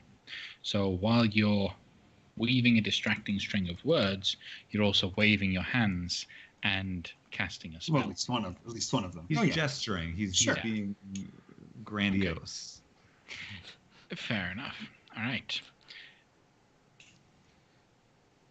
Any creature that can't be charmed succeeds on the save. Well, yep. And if you and your companions are fighting against it, on a failed save, the target has disadvantage on perception checks made to perceive any creature other than you. It would appear as though this spell has no effect on her, whether she succeeds of her own accord or just seems to be immune to it. Seems to have no effect. Come here! Well, that's a bummer. I set down the urn, smile at her, and just stand there. If she steps closer, I'd then cast invisibility. But for now, I'm just going to stand there. Roll initiative. All right. And Is she this will- just or everyone? Anyone that wants to get involved, roll initiative. If you would like to act during this time, roll initiative. If you Can would I like not to, be involved? I'd like to not be involved anymore. if you would like to not be involved, that's fine. She's focused on you, though. I'm going to That was roll the just plan. in case I have to be involved, but I'm choosing to stay out of it for now. But I feel like it might wind up coming up anyway. Because what she does right now is she pulls out her longbow and screams at you to pick up the urn and come here.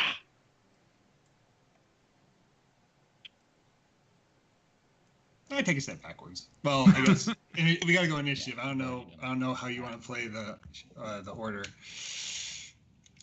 We roll for Shargo because he'll want to get involved. Okay, and Artus, he's not that high yet, so he's fine. All right, anyone else getting involved that needs to be added to the turn order? One question. Yeah. How many rounds did that take? Just so I know how much bless I have. I would say 2 rounds. Okay, very good. Thank you. Can I whisper to Shago real quick? Yes. On my back. I can get in and out of there much faster than you. So stay here, and then if it looks like I'm in trouble, then come get me. Okay, fine. Question.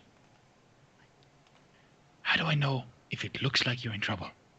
I'm no longer invisible, and I'm screaming. Oh, okay. That makes sense. Okay. All right. So, top of the round, Artus. Seeing that she pulls out her bow, he pulls out his, trains it on her, and then turns to Grigori. What Very are you gentle. doing? You're hiding. You're not here. You're not here. Right. But he's going to choose to avert his gaze, and then ready in action to fire should she fire on you. Shargo waits. Greco, are you doing anything? No, I'm staying out of this until I have no option. Okay. Zola. All right, where exactly? Give me a blip on the map about where exactly the flowers are. Right there. Okay. So that's. You would have to step over them to get onto the top where the painting is. Okay. All right, doing it. Roll a stealth check. You have an advantage because you're invisible. So that does well. Okay. Need something more tuned to this situation. There we go. She does not see you. As you Ooh. approach, you run in. You can pick as many of these flowers as you like. I'm gonna grab 3 because Ashara only said that we needed 1, right? The entire region. Correct. I'm gonna grab 3 in one motion. Just. Like that. Ashara did say they keep sending people to get these, though, and it's a real problem. Mm-hmm. Yeah, well, I think we've seen those people at this point. Yep. And then I'm gonna use a cunning action to dash the crap out of there. Okay. As you grab hold of the flowers, you tear them out of the plant pots that they're in, this huge decorative pot, and they break out. Some of the soil pops out. It's not really an action that would trigger the invisibility, but it does draw attention to you.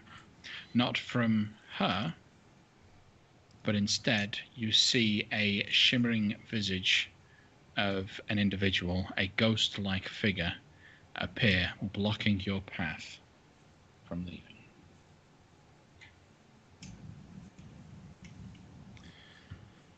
Uh-oh. Wait, is the Medusa invisible now? No, the Medusa is not. Why is Oh, okay. Player 2 has joined the game. That's right. Thiru. Where is Oh, Thiru? if they have a name, that's always a problem. Oh, yeah. Yeah, it is.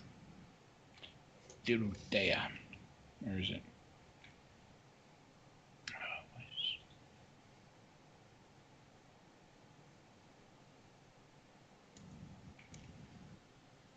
yeah. We'll just use Ghost for the icon for now.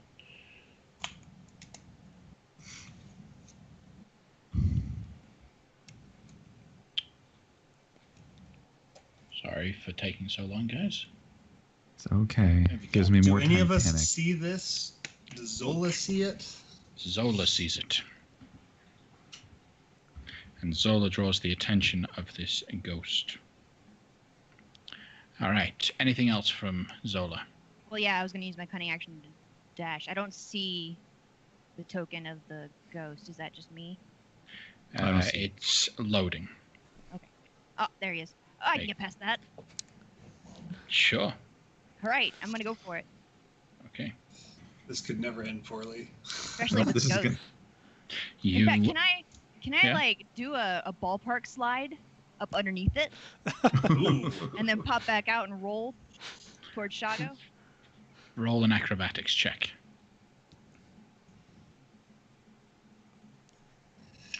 You begin to slide. It feels awesome. It's going so well, and then your feet catch onto a loose bit of stone. You begin to roll, and you hit face first into this strange, ethereal-looking individual. Okay, well who here I looks am. Down on you. Obviously more than capable of seeing you. Ew. I would like to take this opportunity to remind Matthew that he has some knowledge that the rest of us don't regarding the family members who may or may not be present here who those present here might be concerned about elsewhere. Just throwing that out So, there. so as a reminder, I mean, Grigori learned about the royal family, and that there's may be people around, but I don't think I learned anything about like this particular woman, did I? Yes, you learned quite clearly that this woman happens to be, well, she is of the royal line. She was the last actual royal. Her descendants currently live inside Kirsabal, and you remember hearing specifically, do not let her know. Right. Do not allow the Zalkori, the Medusa, know that you have her children. If anyone else could potentially be queen to Omu, it would be a problem. Okay, so Were you getting anything else, Karl? Because I'm sorry if my memory's not super sharp. No, that's it. Okay. That you could either protect her daughter or kill her daughter. Come back to us, man. It's because he's always turning his internet off to save money, is what it is. Yeah. Gotta dial up again. So you can protect her daughter or kill her daughter is what last I heard. Yes. I get nothing. But I need you to turn your camera back on, please. Thank you. All right. Well, Zola, that's it for you. It Yeah, is Zalkore's turn.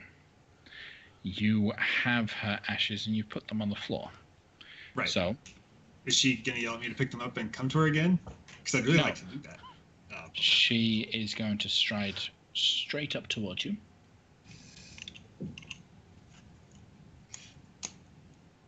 Yeah, she can do it. Gets right up to you.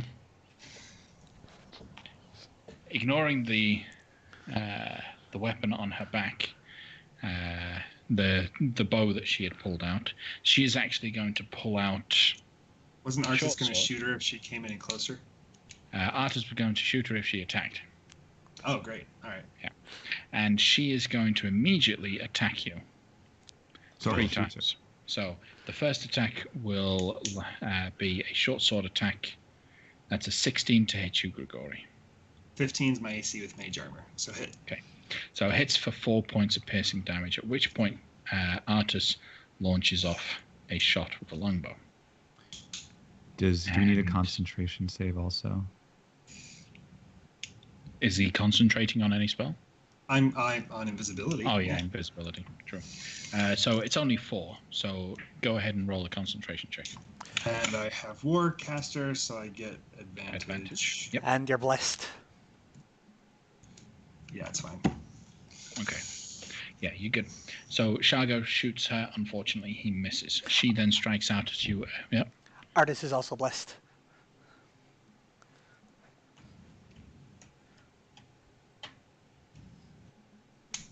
And a 15 will hit, so 6 points of piercing damage. All right. She will then strike out at you again, Grigori, the short sword. That's a 24 to hit you. Yep. For 6 points of piercing damage. And then she leans forward to let her hair take a little bit of a nibble at you. Okay. That is going to be a 19 to hit you. She gets me. Okay. 5 points of piercing damage and 13 points of poison. Ooh. Right. How you doing, Grigori? I mean, fine. Oh, and I lose my concentration.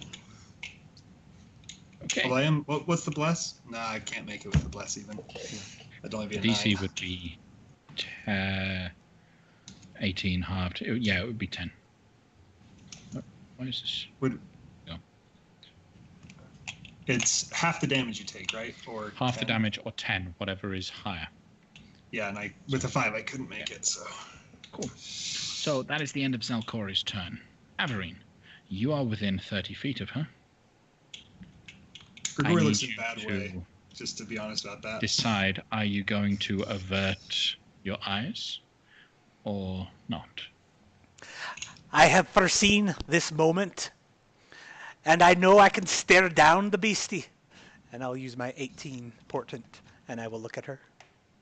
Okay, so you look at her, you succeed on the save. You can stare her down. Anything else? So before we left the monastery, I said that I wanted to get a bag or a pillowcase or something like that. Do I have such a thing? You have a bit of cloth. All right, I'm going to run up and try to tie that on her face, or put that on. Do whatever I have to do the thing that I plan to do. Okay, that is going to be an athletics check by you versus an acrobatics check by her, as she had lots of little help to try and stop that from happening with all of the snakeheads. Okay, so I will almost certainly use luck, but let's see.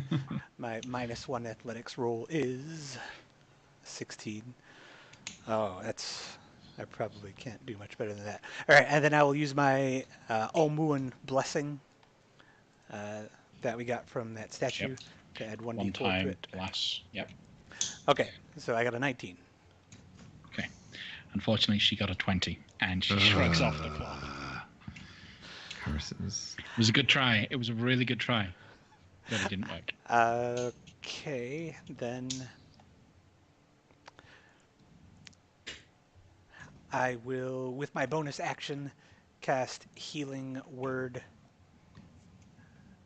on Grigori. And that's it. Okay. Grigori. Looking at her or averting your gaze? I mean, starting looking down, of course. When she came too close, like, dang it, this is not going according to plan. And then visibility wore off, but then Averine is right there. So, you know, long, complicated chain of events going well. This is exactly what I'd expected, of course. I guess the best I can do is just kind of point. For purposes of this, I'll probably like touch her arm or something, and he'll just say freeze in a deep, resonant voice as I issue her a command. You speak a one-word command to a creature you can see within range. I mean, I can see looking her. at There's her arm. There's her feet. There's her torso. She's like just right in averting front a of me. gaze. Do I have to look in her eyes? You have to look at her in such a way that she can look back. All right, I'll look. That's the disadvantage. So if you're Alright. looking at her, go ahead and roll a Constitution saving throw. And you have a +4, or a bless. 1 second. I'll be fine. And then I'm going to use Favorite of the Gods to make sure that that doesn't get me killed. 15.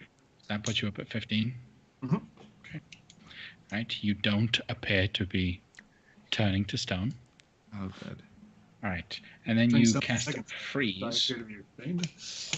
Freeze. No. That's right. So I'm affecting you. You mean halt. The target doesn't move and takes no actions. Yeah.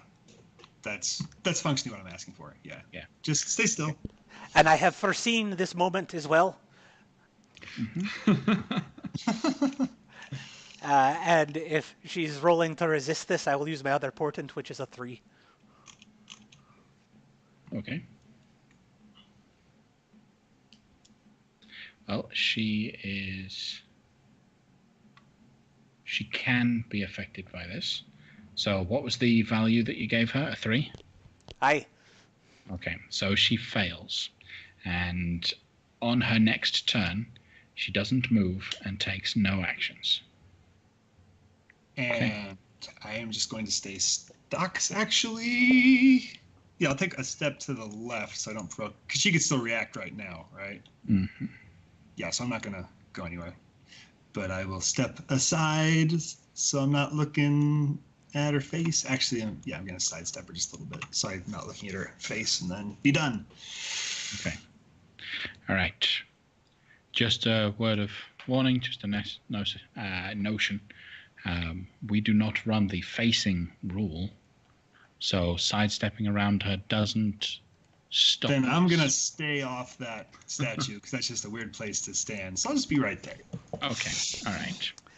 Uh, Artus. Yep. I'll just say, Matthew, the healing word from Aberreen was plus 10 hit points. Oh, thank you. Yeah. I forgot to mark that, and that's super important because I was at 8. Okay, carry on. Artus will step out of here. Will choose to look because he can't risk potentially losing you all because he just doesn't look. He needs to be brave. Got to roll that con save. And he's fine. He will stride right up to her. Foul and saucy wench. And stab at her 3 times. Let's roll to see the first. Because he's still blessed. With an extra 1, that will miss her. The other 2 will hit for a grand total of 14 points of damage as he sinks his blade into her back. Shargo.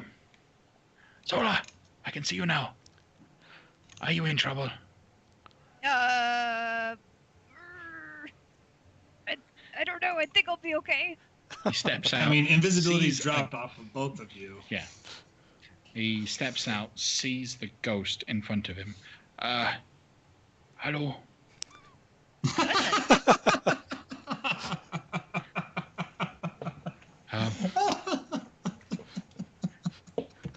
We are not here to hurt you.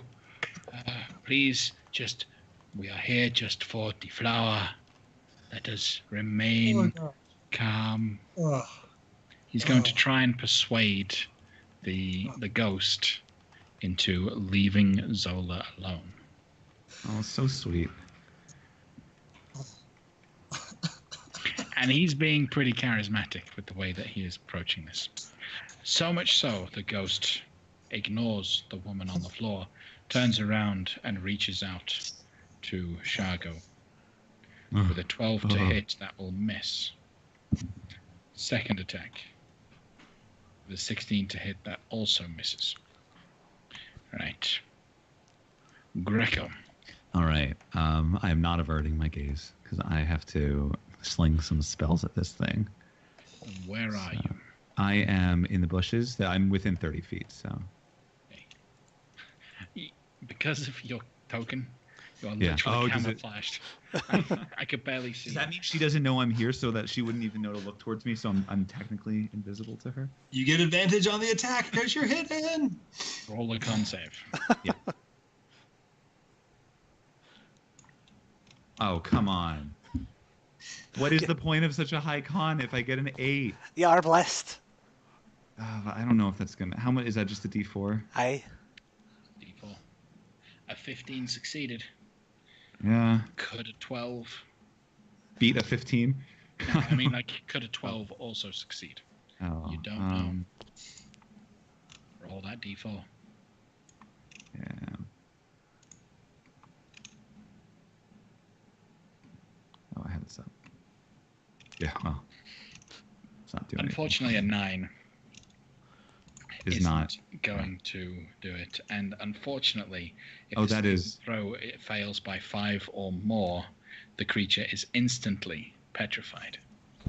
Was that 5 or more? Yes, because the con save DC is a 14. Does anyone have anything to help him? Unfortunately, Greco turns instantly to stone. Bye, guys.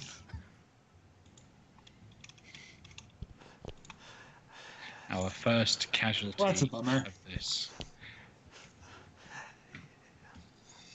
Okay. It's not over yet. Now, Per- at least perhaps- you're not dead because you could be cured. Perhaps yeah, the gonna ghost. carry a 400-pound before he's made of stone turtle around after this. I mean, this is why we all came into this campaign with multiple characters rolled up, right? I have Well, my backup yet. If we got the airship going, something could be done. Yes, Super Mega Kamiguru. I do recall that when we started the campaign, we did take a bet to see who thought who was going to go first, and Greco was the favorite. All right, so Greco, you instantly turned to stone. Sorry about that. Zola. So, fun fact, Super Kamiguru actually called that. Mm-hmm. Yeah. He did really well. Yep. So well Well done. done. Yes. All right, my turn.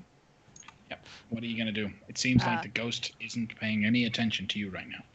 Yep. As soon as I get my sheet back up, because I had to reload things. Well, if the ghost isn't paying attention to me at all, then I will just make a break for it without being concerned about opportunity attacks. Okay. He will attempt to make an opportunity attack against you. Okay. Well, there you go. That's 12, and that's going not to hit. miss. Yep. Okay. Right. So I get to here, which is Okay. 25 feet. And then I will look at Shargo to make sure he knows where I'm going, and then I'm going to jump off the wall, the 20 foot. I got you, sister. Cool. And then I will,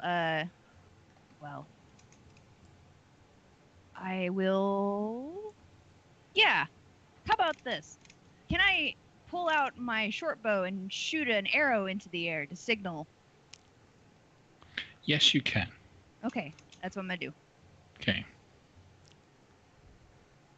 Go ahead and fire a shot. I just want to see how visible it would be to the rest of the party.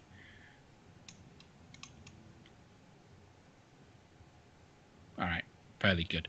The arrow launches up at such an incredible rate that everyone can hear it whistle as it flies up like a firework would, drawing the attention of the party.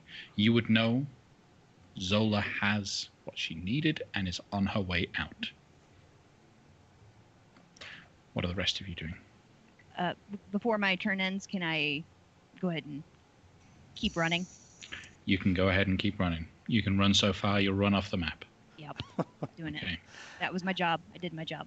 And Okay. she ran so far away. One thing went according to plan. She snuck in, she grabbed some flowers, she ran away. Mm-hmm. Zalcor will reach down, grab the urn. She will not. Has to freeze.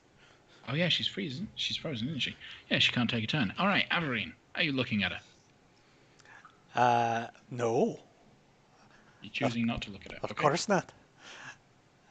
So I will have gotten the idea that the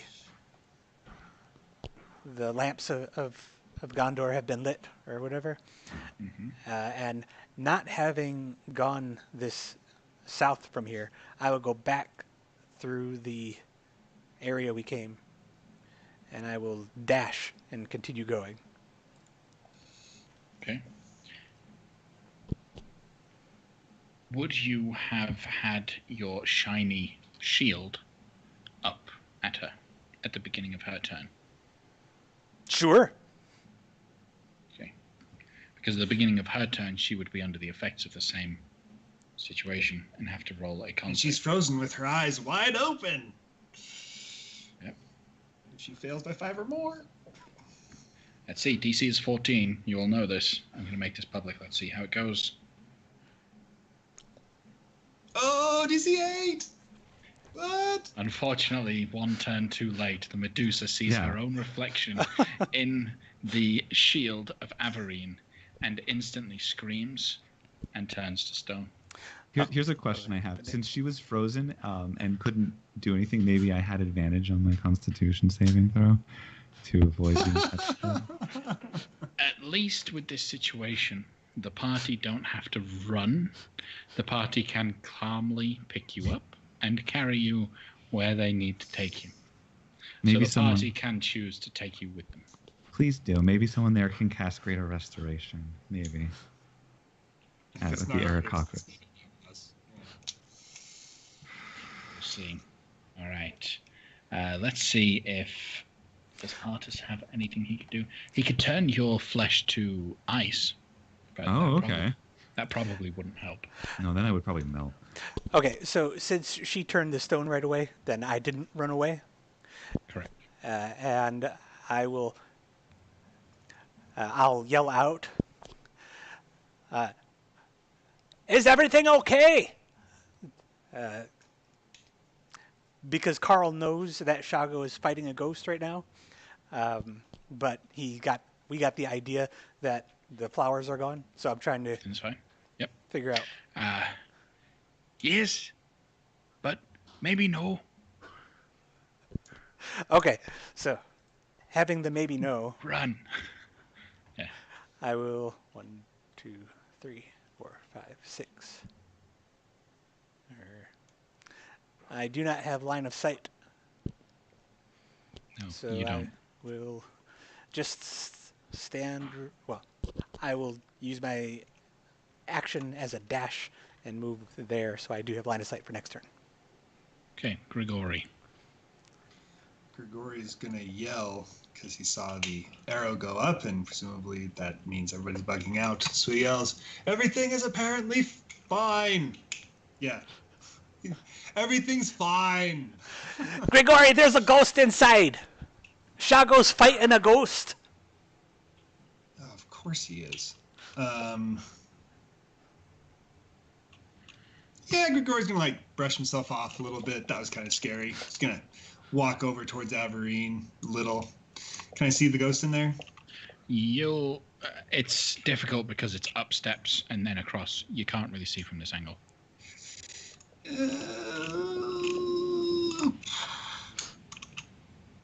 I'm gonna hold my turn to cast Toll the Dead if I see a ghost. Okay. All right. Or any So enemy, really. Concentrating on that spell. Anything else from you? That's all. All right. Artus does everything he can on this turn to just destroy the statue. He pushes it over. He starts attacking it with his magical dagger.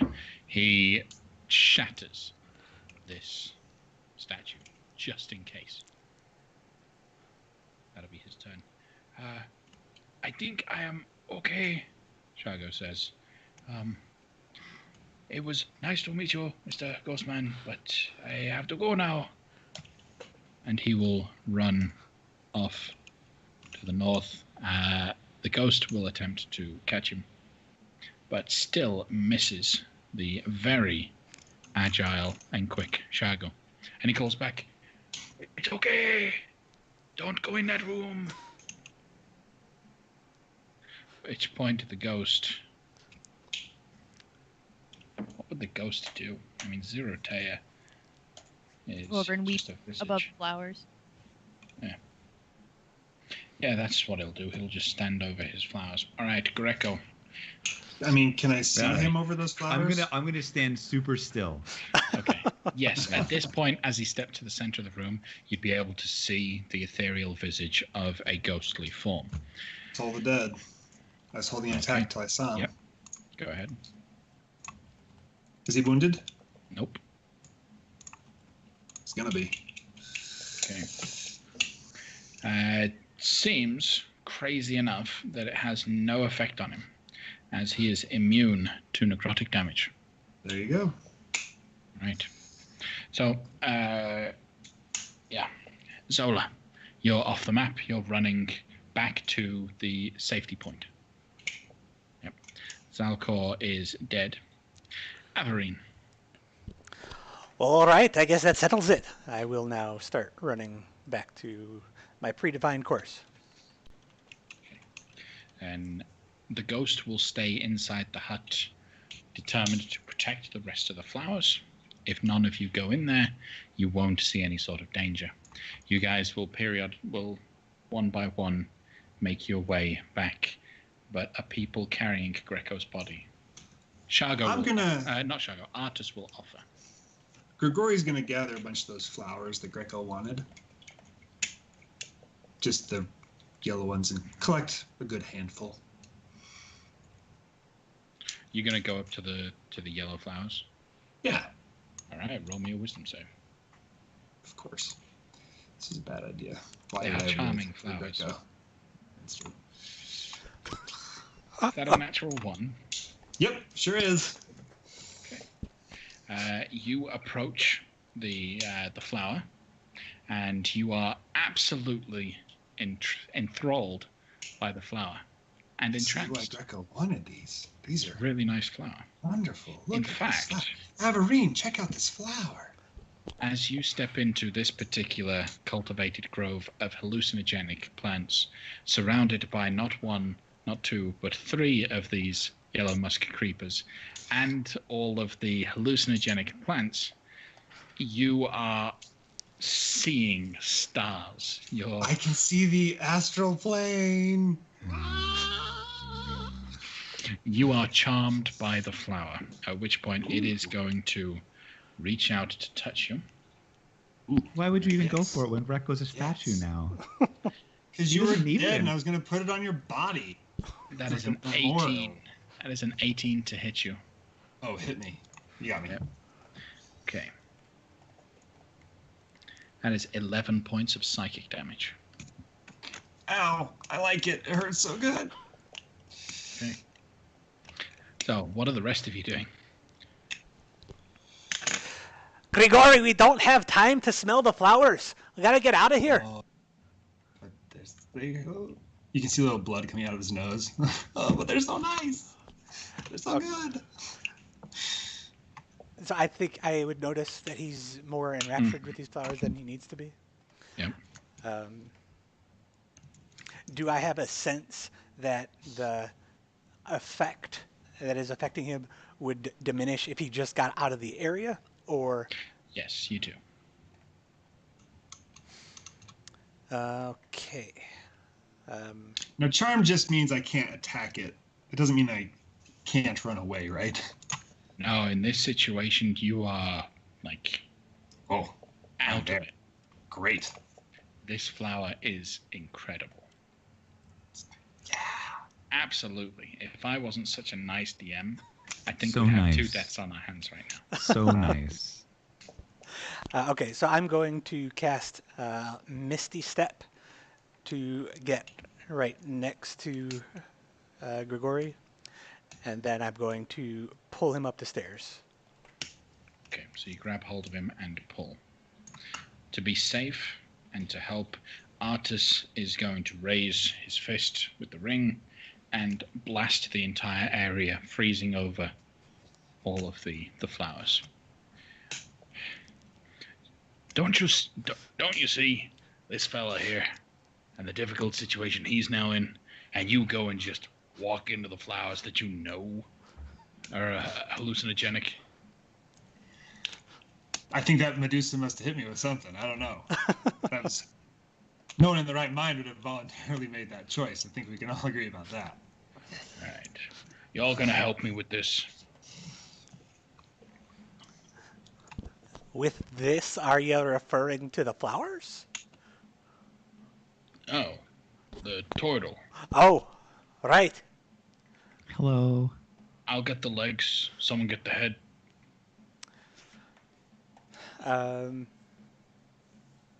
Will my unseen servant be helpful here? He needs someone with a strength score of at least 12. Aberine has a strength score of 9. Grigori has a strength score of 13. You'll do the trick, boy. Come on. Raging headache. Starts dragging Greco. Okay. So, carrying everyone back to the hut, we will take our break there. So, rejoin us in 15 minutes after we've taken a bit of a break. But in the meantime, we have a Who's That Monster for you for today. So, up on the screens, any moment now, you will be seeing a silhouette of this week's Who's That Monster. Now, 2 weeks ago, we did a dice giveaway as part of the Who's That Monster. So, we're doing it again this week also to celebrate the whole 100 followers. Yay! Thank you, everyone. So, type in the chat what you think the Who's That Monster is, and at the end of it, we'll pick a winner. See you all in 15. All right, welcome back after the break, as if you couldn't hear us throughout it. All right, so before we jump into the adventure where we're at, let's go ahead and review that Who's That Monster. So today's Who's That Monster was a skeleton. So yes, just like last week, as the players had experienced a fairly quick combat, which involved a wizard, some skeletons, and some humans. The skeletons were the creature, and so remember, next week, some creature from today will be it. Do we have a winner, Karl? Do we? Can we get it up? Oh, we have 2 people possible, right? All right. Yes, so we do. roll it. Boss Bedlam. All right. Boss Bedlam, well done. Thank you for typing in skeleton and for winning that. Go ahead and contact us. Whisper us, get in contact with us. Give us your address if you're comfortable with it, and we will send you a set of dice. So well done there. Thank you, everyone, for being part of helping us get to where we are. We will do another round of giveaways and competitions later when we hit the next milestone that we are looking for. But in the meantime, let's jump back into things. So the entire party start dashing off away from Nangalore back to Carmen and Tower. The entire party as dashes off? At least as fast as you can dash. Greco is being carried. Right. So as Greco is being carried over, Tower and Carmen obviously look a little shocked and annoyed that they weren't here to be able to help or stop this situation. But grateful he's not dead, just put in a form of stasis. What do you guys want to do? Greco, no! And then I'll go over and hug his giant turtle body, and it just doesn't feel right. It's not the same. What happened? It's just not the same. What happened to him? Did he looked at the thing? He turned to stone, Zora. I told you, Greco, don't look at the thing. We knew not to look at the thing, and you looked at it. Still talking to him, just like like he can hear me. A voice from far away is like, but I had a +6. It didn't matter. Well, do you think that the Aarakocra would be willing to shelter him until we figure out how to reverse this? I mean, you don't have to shelter him particularly. He could be out in a courtyard, out, anywhere. It doesn't have to be, covered. People can just walk up and smash him. I'd rather... Ah. And we have people who are trying to keep us from doing our tasks, so we need it. Well, I'm sure they'll be very grateful. Well, first of all, did you get the flowers? I got 3. 3 whole flowers. I suspect they'll be grateful, and they can watch Greco. Okay. I'll let our mother know what's happened. Maybe she can help. How? She can send someone. Well, how you let her know? Via ways that I can speak to her. You know. Why would you make me say that out loud? I don't think Grigori knows about this stuff. I think everyone would know by now that she can communicate with her mother through a sending ring. Okay, I didn't know. Sorry if that's my memory. I didn't know if that was character knowledge yet or not. Sorry. She's done it in front of everybody. Shaga will approach you like, psst, hey, we're not supposed to talk about the ring she wears. The what? He will whisper to Grigori that we're not supposed to talk about the ring she wears when you're around.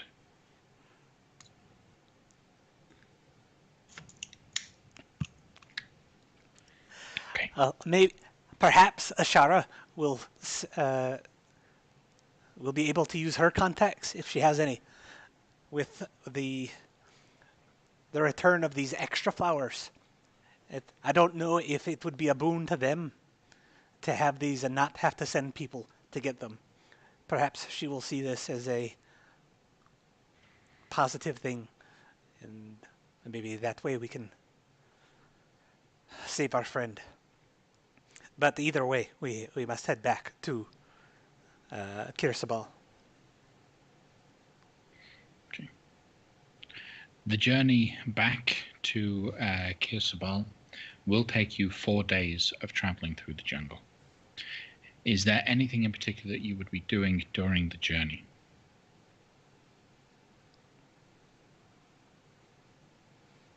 Thinking a lot, not moving. I'll pick pretty flowers that aren't deadly or moving, and I'll give him like some decorum. I will try from memory to recreate some of those glyphs and sigils or markings that I did not comprehend, and ask if Zola knows what they mean. Roll a history check at disadvantage, because you didn't look at them with the intent to memorize.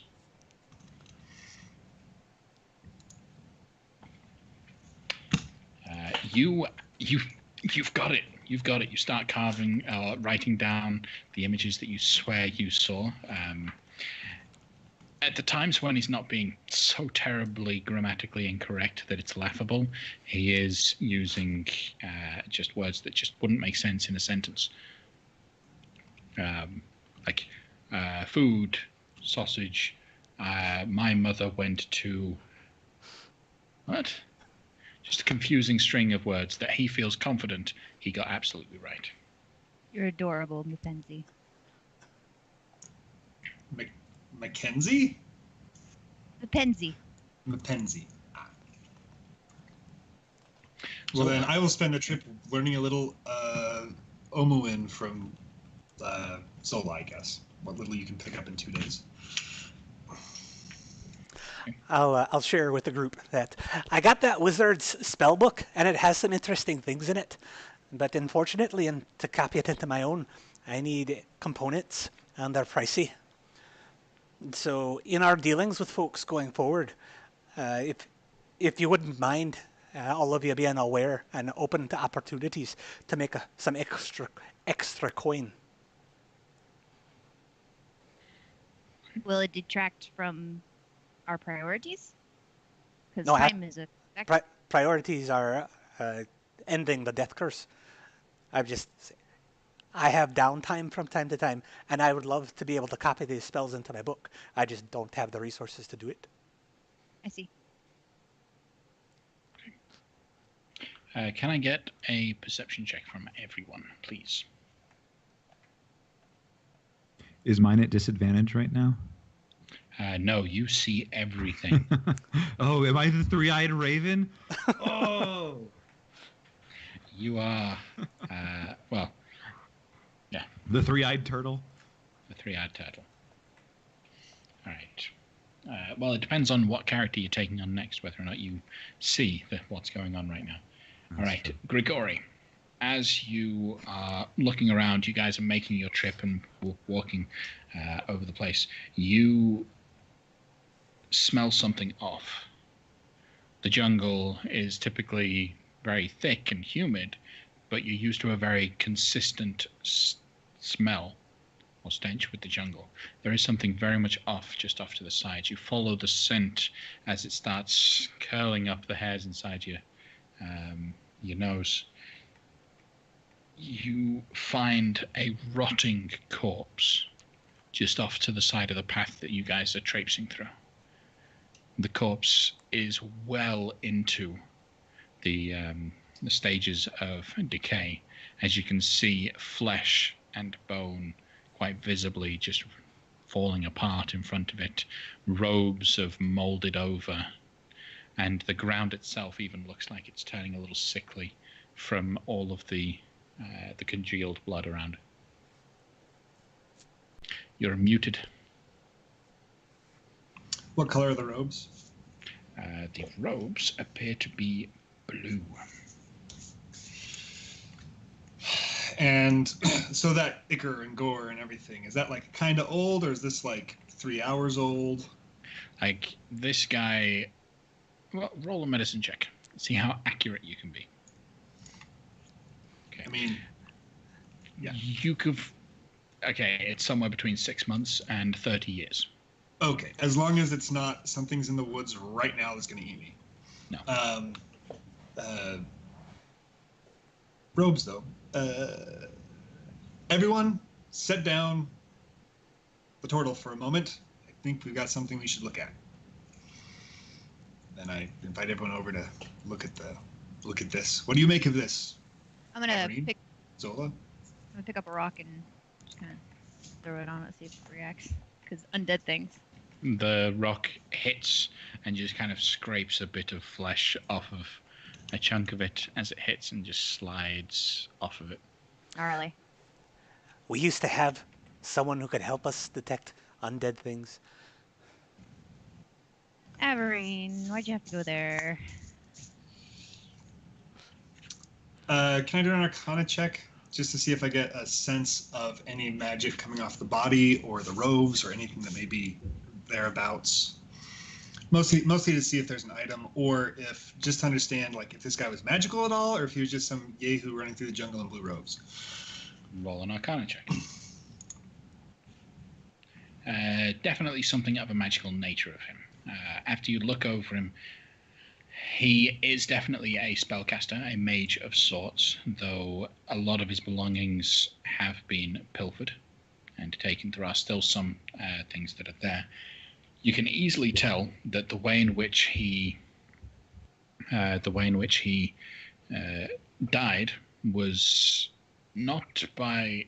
It wasn't natural, but it certainly wasn't someone killed him for his stuff, as you witness a vine wrapped very tightly around the neck bone on him. He had been strangled to some degree. But using the Arcana check, you are able to detect and sense that he is some form of spellcaster. You search through the remains of his rotting flesh. You'll find a pouch that the leather is molded and very loose, falls apart easily. Inside the pouch, 25 gold pieces. But outside, you see a tiny little wooden block. A little square that looks very decorative and feels magical to the touch.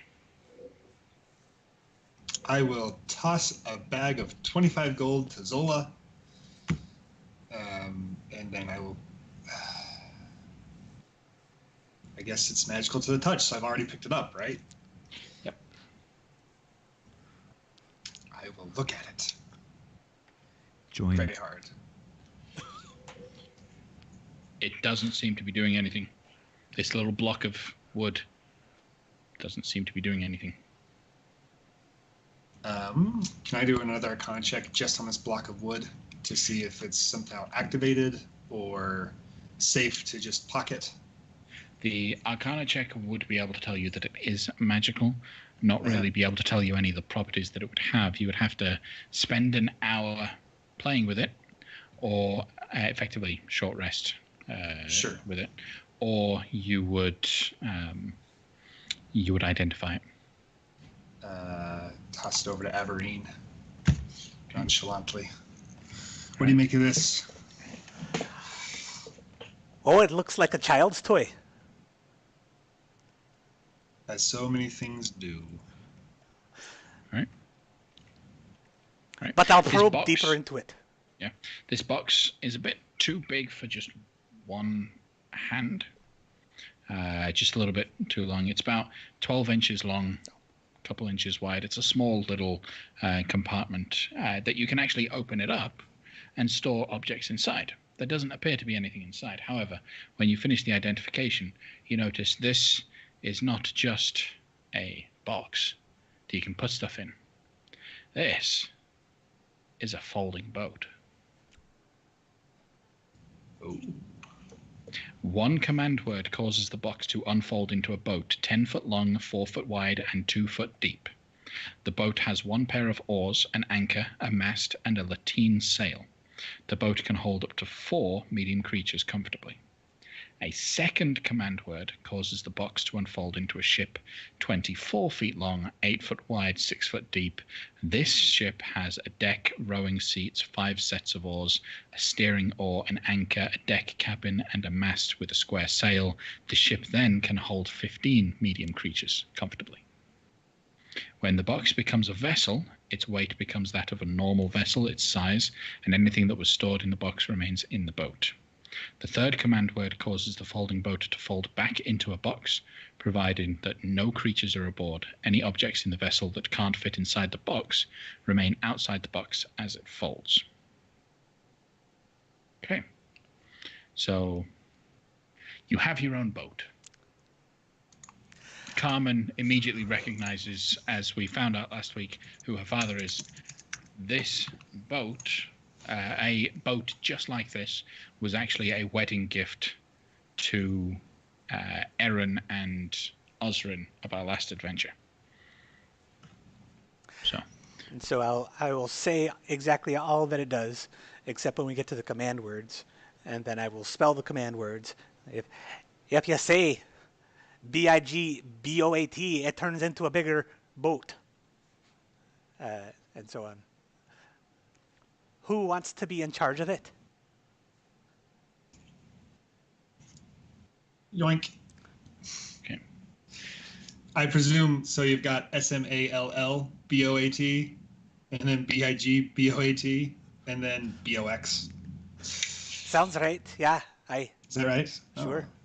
There you go. Sure. You can make up the command words as you choose. Sure. Right. Do we want to use this to get back a little faster? You are not far from the river, but it's not going to make much difference. It might save you a couple hours. Maybe not. How big did you say the box was? It's like so the box 12... is 12 inches long, so it's about a foot long, but only about 3 to 5 inches wide, and it's kind of square. It's kind of a... It looks almost like a scroll tube. Yeah. That could be opened up. Sure. Okay. All right. Continuing on with your journey, there is a point where Zola, you mentioned you're picking flowers to make a little wreath or decoration for Greco. Ones that aren't moving, ones that don't look bulbous, just the little flowers. Okay. That we know are okay. You come back at one point and notice there's a new flower on the statue that you didn't put there. It's a very beautiful, very delicate looking lily. Oh. That has just been placed on his, over where his ear would, well, he's a turtle, might not have ears, but just kind of placed next to Greco's head. What color? It is white. Oh. Kind of look up at the sky like, Clembor?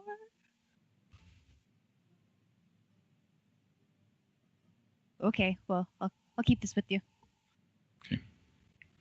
A couple hours, about 12 hours later, you come back and there's now another flower that's been placed onto Greco's body. This one, more of a vibrant orange color. Okay. Weird potential skill check. What do my instincts tell me about this? As in, is it giving me a weird, not cool feeling in my stomach, or is it giving me a nice, the jungle must know what's happened sensation? Doing the Pocahontas listening to the colors of the wind thing. Would you effectively insight check the jungle? Yeah, that's what I'm All talking right. about. Roll an insight check on the jungle. Let me pull out my dice. Okay. What kind of modifier does the jungle get in deception? Well, Probably pretty good. pretty good. This jungle is mean. It's already killed one of you. He's All not right. dead. True. Hey, we just got a new follower, Cypirus. Thank you very much, Cypirus, for following. So you trust it. It seems harmless. Seems quite cute, actually. Yeah, I want to make sure that they all stay with us, all the flowers.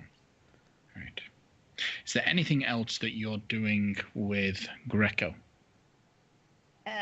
If we stay overnight and we do the hut thing, I think I will send a sending to Mom and let her know what's happened. What will you say? One down. Turn to stone. But alive. Leaving him in Pierce of All. And you help? There you go. Zola!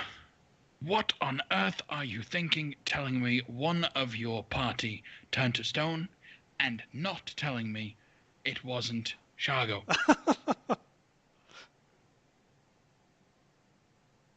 She would have said it was Shago. I would have said it was Shago. I would have said Shago turned to stone. She's not going to remember Greco's name.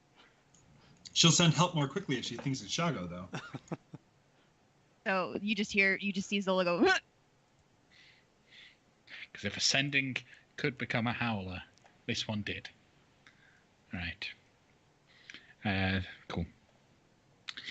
In the morning, after you've sent that sending, you guys are about halfway. Zola, you go on to check on Greco's statue. Artus and Grigori are going to pick it up for the next little leg of the journey. At the feet. Here's a Greco. question. Okay. When you fold up the boat, characters get kicked out of it. If I open the boat, put Greco in it, and then close it, does he stay inside the boat? As it said, anything that is too large to fit inside the box are immediately put out of the box. That's right. Okay. All right, sorry about that. Carry on. At the feet of Greco, you've still got your little Campy, right? Yeah, I do. Yeah. Your little Campy begins making a bit of noise. And acting a little bit territorial towards something, a little black bundle that it sees at Greco's feet. And almost instantly back afterwards, after you hear the little cry from this tiny little creature, you see another small little creature, completely black, with a white face. Oh, do I know what these are? Completely imitating the Campy, looking territorial concerning Greco. Do I know what these are? You would know what these are. These are what we've seen previously, and Chwingas. This is one single Chwinga that seems to have taken a liking to Greco's statue. You guys, shh. Very quiet. Come here, look at this.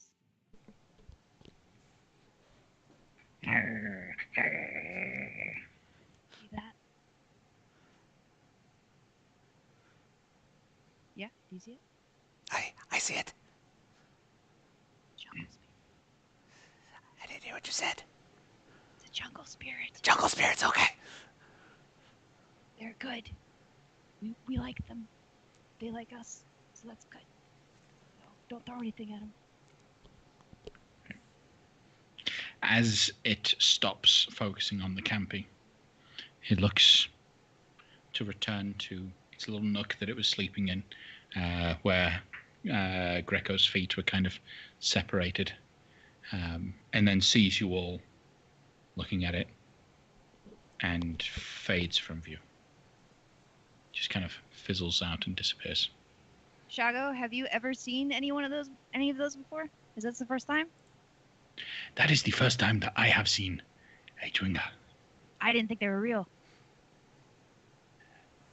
I have seen enough of this jungle to know anything could happen. Well, it's nice to know that we're being watched in the good way.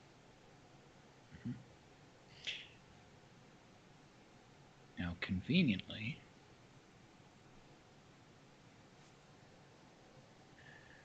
This Chwinga will begin to turn up a couple times as you progress over the journey. It seems to be following you towards Kirsabal. Periodically, you'll even catch it rearranging the flowers that you've placed around Greco's neck. It creates a little bit of a wreath necklace as it does so. And then it disappears when you start drawing any sort of attention. Would you be trying to do anything to interact with it?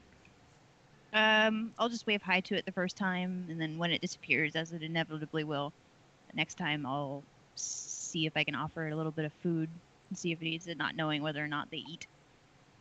Okay. Roll a... not so much a... Persuasion, right? Yeah, it's more persuasion. These are technically elementals, so... It's not like an animal handling check. I'm just rolling so good today. We all are. Yeah. Unfortunately, it gets a little bit too scared of you to be able to help you out too much. But you'll notice that if you touch and rearrange the flowers that it rearranges in any way, the next day it'll be rearranged back to the way that it was, and then a few extra flowers have been placed. This Chwinga seems to be focusing on a very specific pattern with its wreath. Averine, is there any kind of like wizardy things that incorporate lilies as a component?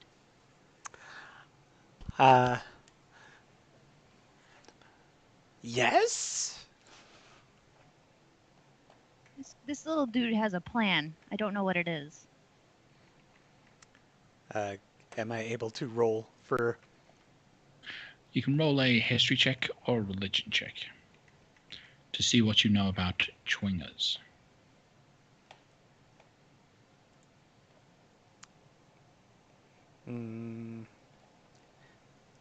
History. 12. All you know is that these, from your knowledge and experience with the Aarakocra, these particular creatures, though they are tiny, they're practically nothing when it comes to a challenge, they are incredibly powerful. Their natural spellcasting abilities are fairly limited. They only have cantrips as something that they can use, and those are fairly simple, basic ones. However, these creatures have the ability to charm people. And when I say charm, I don't mean like charm as in put you in a trance. I mean charm as in Chapter 7 of the Dungeon Master's Guide, charms. That's what the history... You wouldn't know what kinds of charms you can get from these creatures or what it's doing, but it seems like the kind of magic that the Chwinga can cast is a kind of magic that no other person would really be able to have access to, so you wouldn't understand it. Would I know that they're elemental type creatures? Yes. Well, as soon as I recall that, the next time we see the Chwinga, I will try to speak to it in Primordial. Okay. Roll a persuasion check. What are you saying to it in Primordial? I am saying...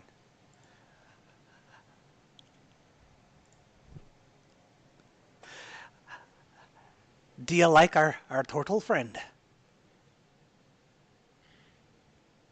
It doesn't respond to you, but it does seem to be getting a little bit more calmer around you, more comfortable near you, especially having spoken Primordial to it. It does seem attached to Greco.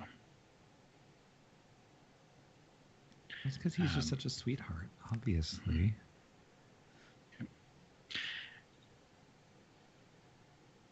But unfortunately, it's not quite enough to be able to cause it to talk back to you in any particular way. So it'll then disappear and be gone. You guys continue trudging through the jungle. You'll get to the base of this of Kirsabal. when it finally shows itself one last time. It finishes the little wreath around his neck, and I need everyone to roll a perception check.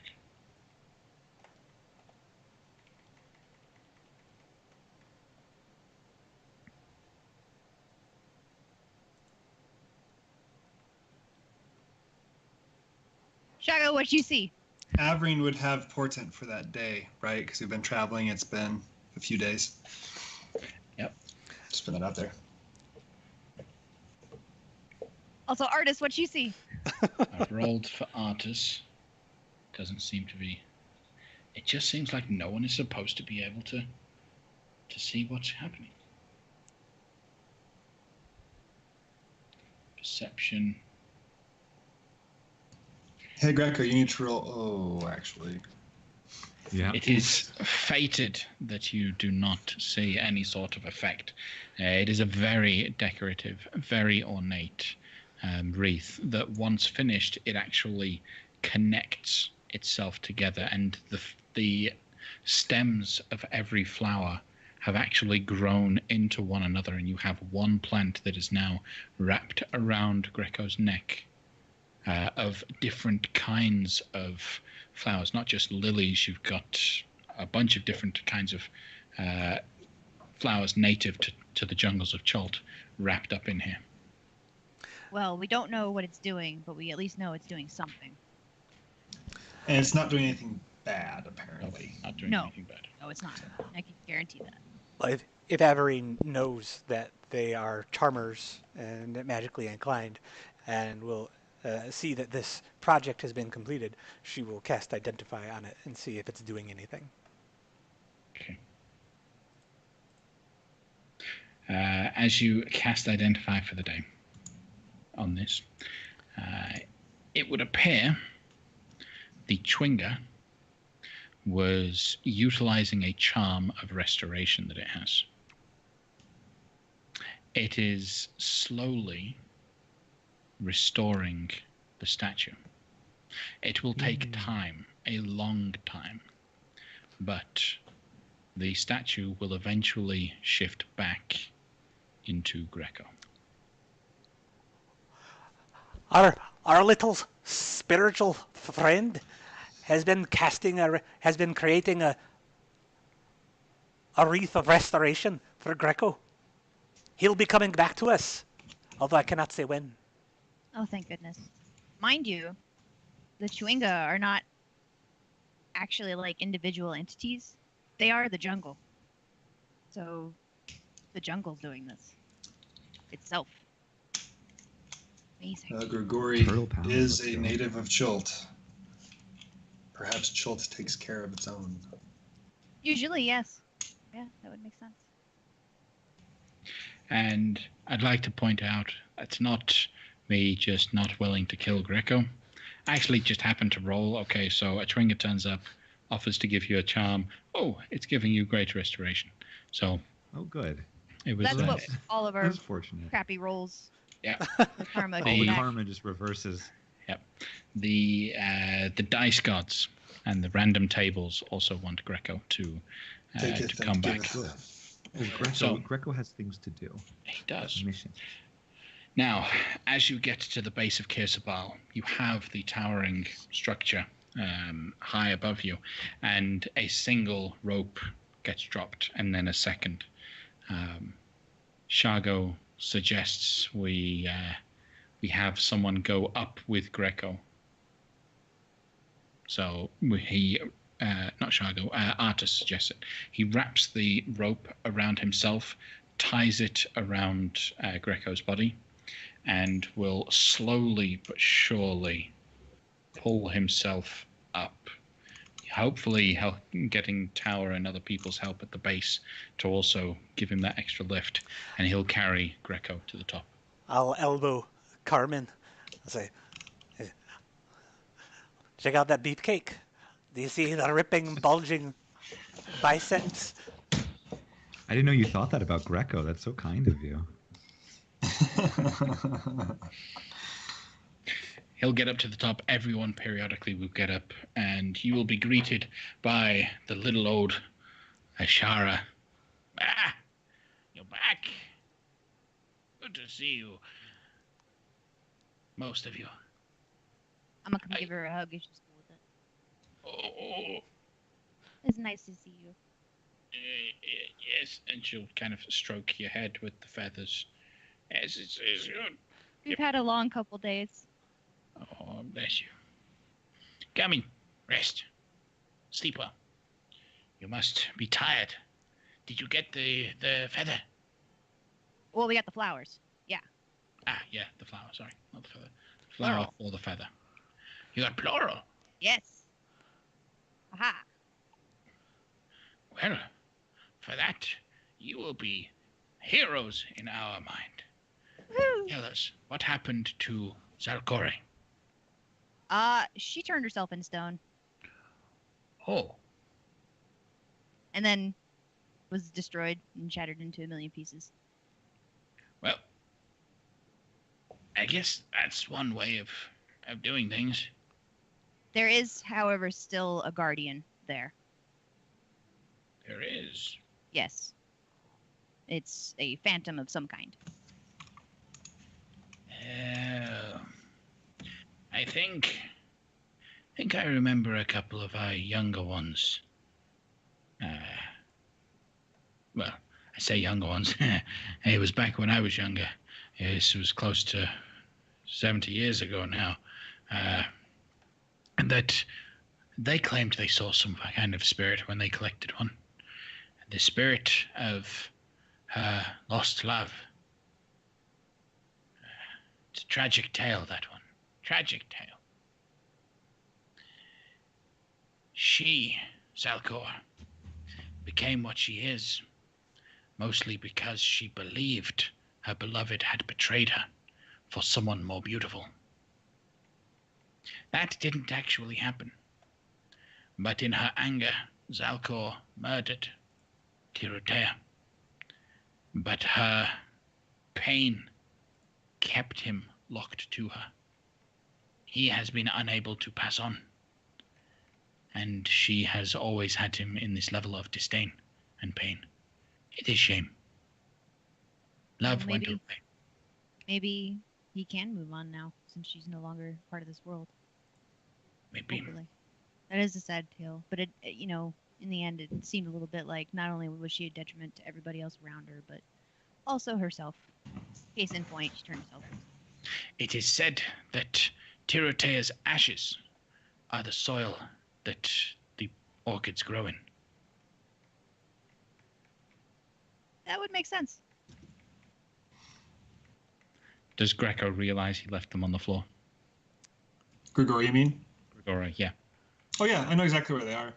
I could tell her where they are. I could tell her where to go collect them. It's all sealed up nice and tight and should be just fine. Should be just fine. All right. So, well, it's a bit late in the day for the ritual today. But come back and rest, sleep, wash yourselves first. And then we'll talk about your adventure and we'll enjoy ourselves. Is there anything you'd like to do in Kirsabal? You have the evening. I'll turn to my companions and ask, are we going to try to leave Greco here? I would imagine so. He can't fly on his own. I mean, we might take the moment to ask if they have anyone who could help him. We've not actually asked that. Before we left, Averine asked if anyone had the ability to cast Greater Restoration, and They said no, right? Ashara was the High Priestess, and she did not have the ability, so I guess I assumed. So. Mm-hmm. Yeah, it appears that no one has the ability to be able to do so, but it also appears that Greco will naturally return anyway. Do we get or does Averine with her identify get a sense of whether that will be hours, days, months, years? Somewhere between days and weeks. Too much to risk waiting for him in order to continue with the adventure. Short enough that he might turn up later should Stephen's next character die. I'm just gonna go on a rotating keep cycle going. of characters. Yeah, I'll be through 3 by the time he comes back. Grigori's going to sneak off and try to meet this 13-year-old princess, if he can make that happen. Where are you going, Princess Sensi? Waxanare. It's like, oh, you know me. I do. Loves taking That's baths. it. Just walks away. That's all he says. Just walks away. I'm gonna follow. Okay. Then the two of you, you step down. You'll head away from the private chambers and into one of the alcoves set into the lower sections.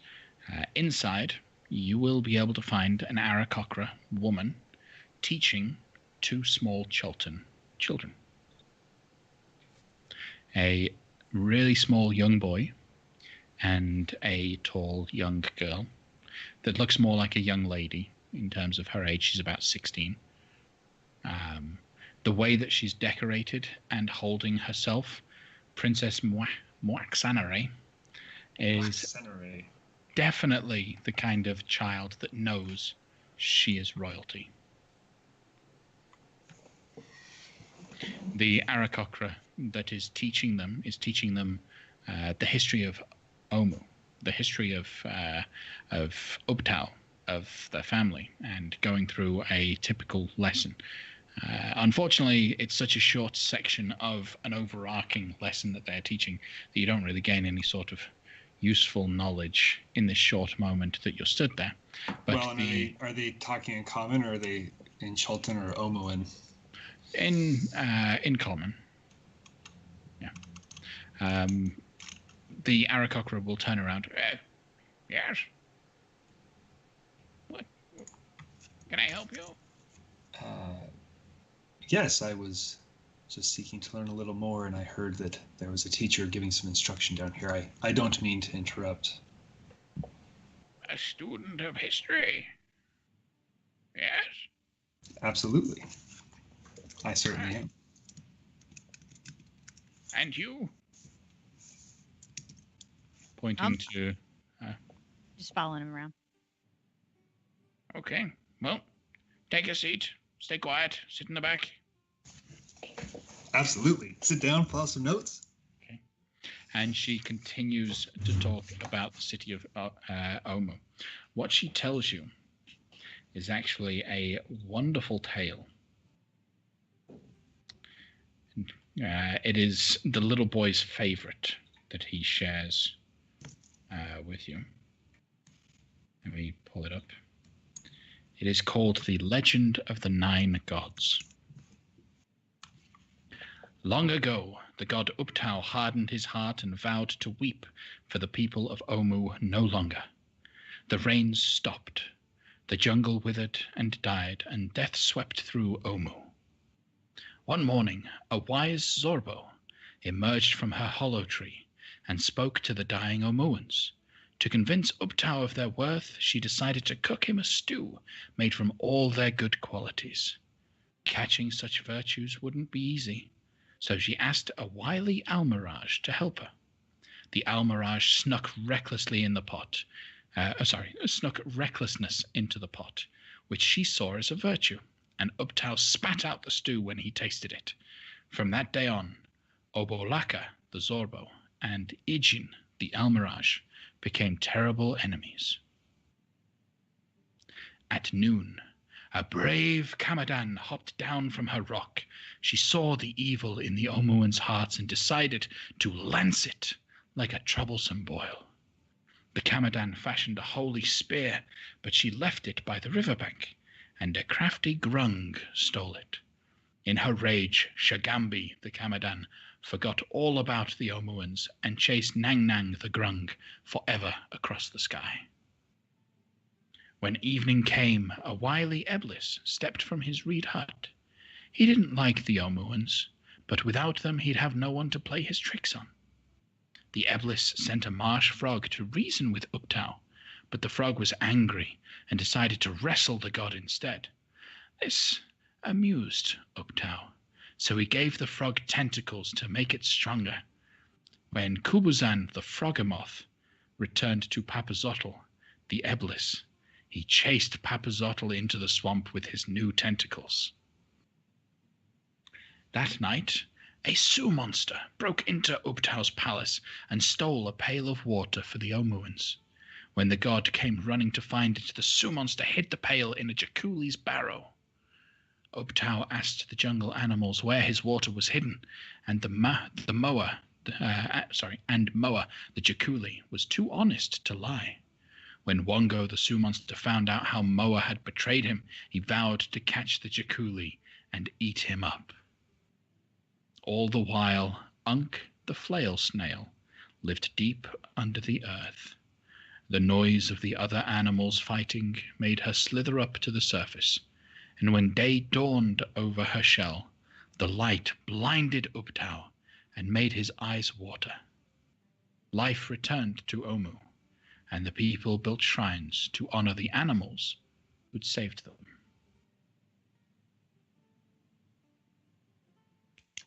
The teacher explains, "This, children, is the tale of how Omu shifted from the worship of Ubtau to the worship of the 9 gods. Remember your heritage and how things shift. And remember, Ubtau is always watching, always caring. Be careful who you put your trust in. They may be trying to play you for their own benefit and not for Ubtau's plans."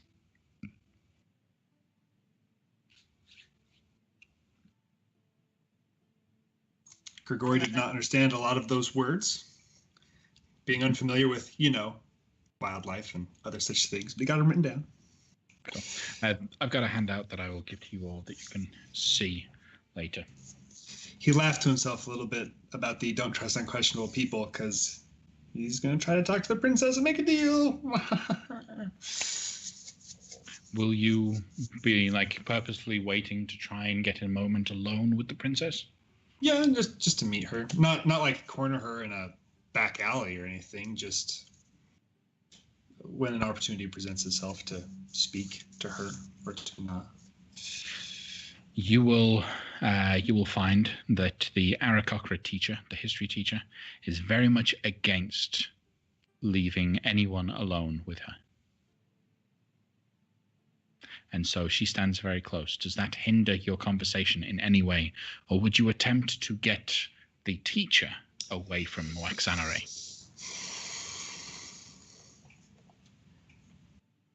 So she's teaching, the 2 kids are there, and we're in the back listening as well. Mm-hmm.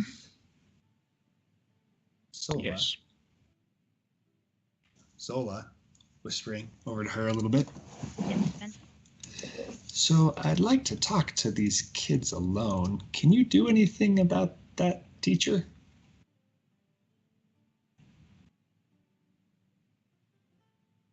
I don't know. I can try. Oh, I have total faith in you. Good luck. I'll walk over to the teacher. Hi. Hello. I'm Zola. Hi. Listen, I don't think you seem to know a lot about Chult. I'm a native, but my specialty is in the ports. And I've never actually been this far into the wilderness before. And I was wondering if you might know some of the things that you could see from here. While she begins this conversation, I'm actually going to start talking to the kids, where, teacher and someone are chatting a little bit, and then the kids are just kind of left to themselves, just, so that presumably hopefully she's not paying attention to us, but clearly I'm not threatening, and we're not trying to get her out of the room or anything, just okay. She won't hear our conversation. So Zola, go ahead and roll either persuasion or deception. I think it's kind of halfway in between both that you're looking for here. 23. All right. You play to this teacher's ego in such a way that she wants to teach you a little bit more about the history. I would love to know about of the Omu things. specifically, because we might actually be going there. Okay. She steps towards the wall to roughly show you roughly where Omu is. It's hard to see without being right up at the lookout, but she will go on to explain how the city is actually sunk down into the jungle to some degree, and it is more often than not missed, as once you're in the jungle, it's almost impossible to actually see Omu from ground level. You have to really be headed in exactly the right direction, or you would just trail off around the city. Over the top, it's easy to see, as it's fairly open. Are there any spirit guides or anything that are willing to help people through that mist?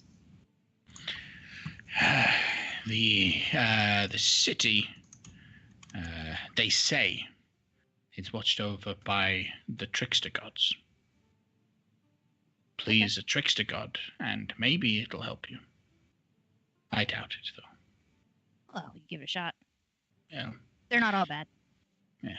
They died a long time ago. It's what they say.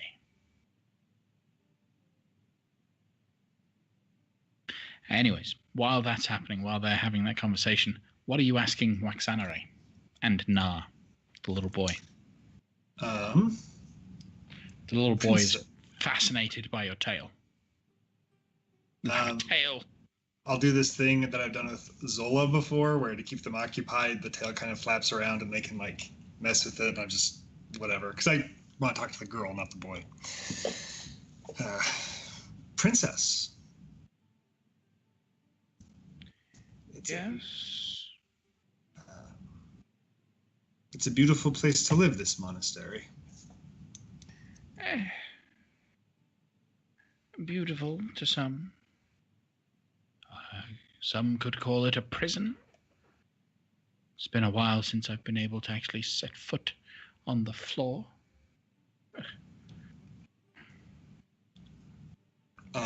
I understand that. I'm quite certain the Akakra are most concerned for your safety.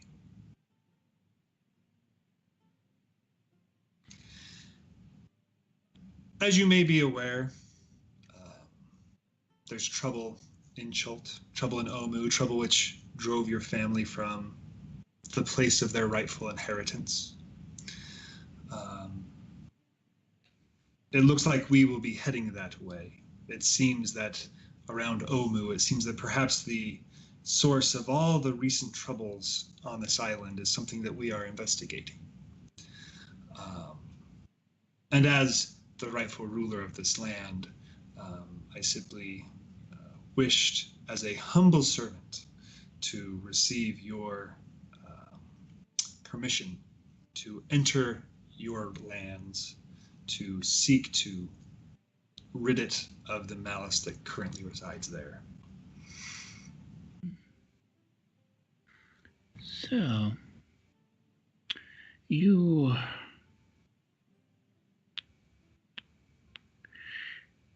plan to visit my city? By the grace of your kindness. Okay. Then I agree. You are welcome to escort me to my city at any time you wish. When the opportunity presents itself, I shall be most glad to do so, Highness. In the meantime, as it is not yet ripe, the opportunity to travel there,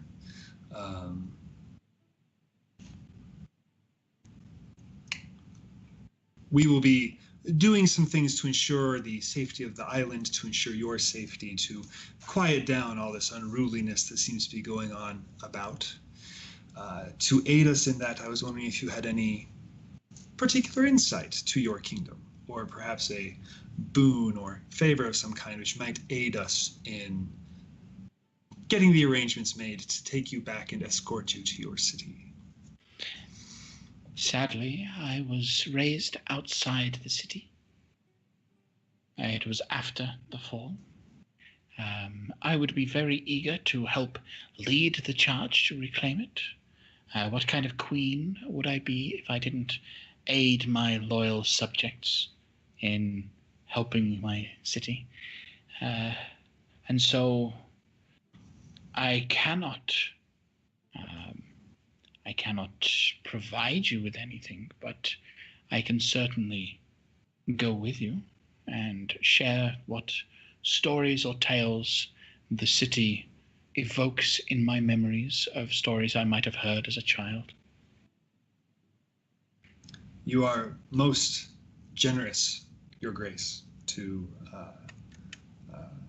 bequeath that offer. Certainly, once you are reinstalled upon your rightful throne, you will need advisors, assistants, those who can help you to maintain and lead this land as is your rightful heritage. Okay.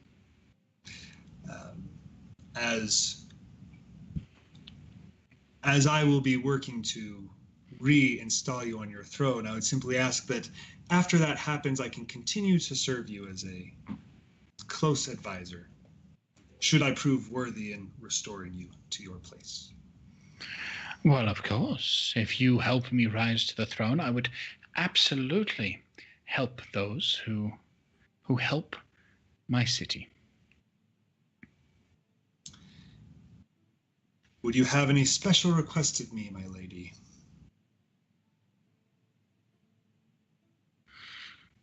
Only that when you begin to head into the city, you do not do so without me present.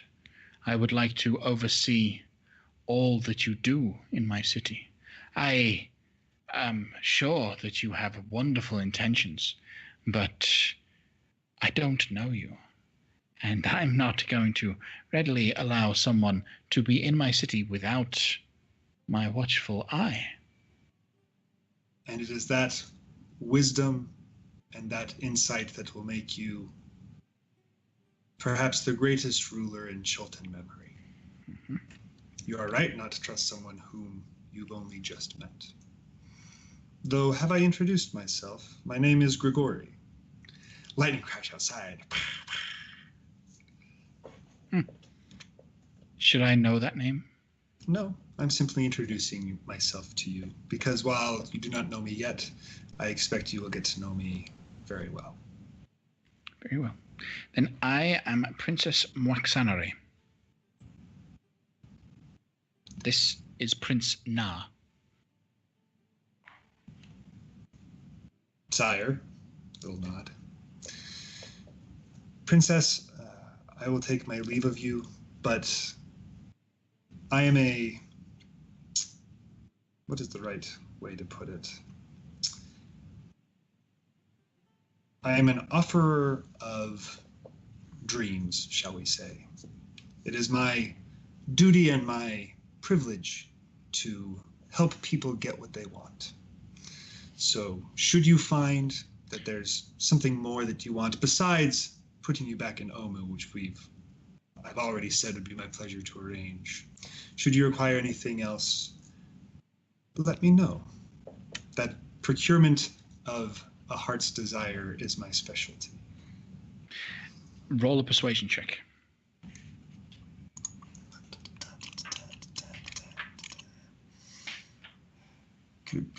Okay. Could it be a deception check instead? Are you deceiving her? I mean... In what way are you deceiving her? I'm not. Instead of trying to... Nope. Okay. Could I deceive the DM to use a deception check? No. Slightly better? I can see the 11. Yeah. You can't lie to me.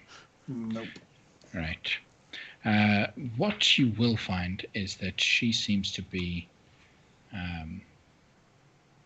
thinking for a moment, and then she will say, well, all right. Perhaps I would not be so foolish as to think that you would not enter Omu without me.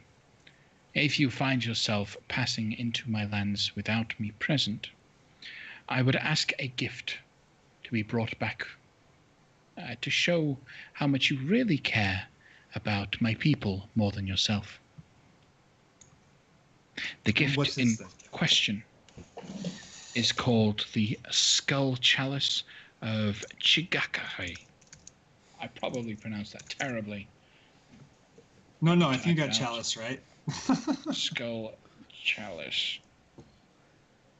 of Chigakare. Every 16-year-old princess should have a skull chalice. She should. The legendary Chilton hero, Chugakare, I was right, is said to have beheaded the king after escaping the 9 hells on the back of a mastodon. The 9 hells, you say? His skull chalice would help show to the people that I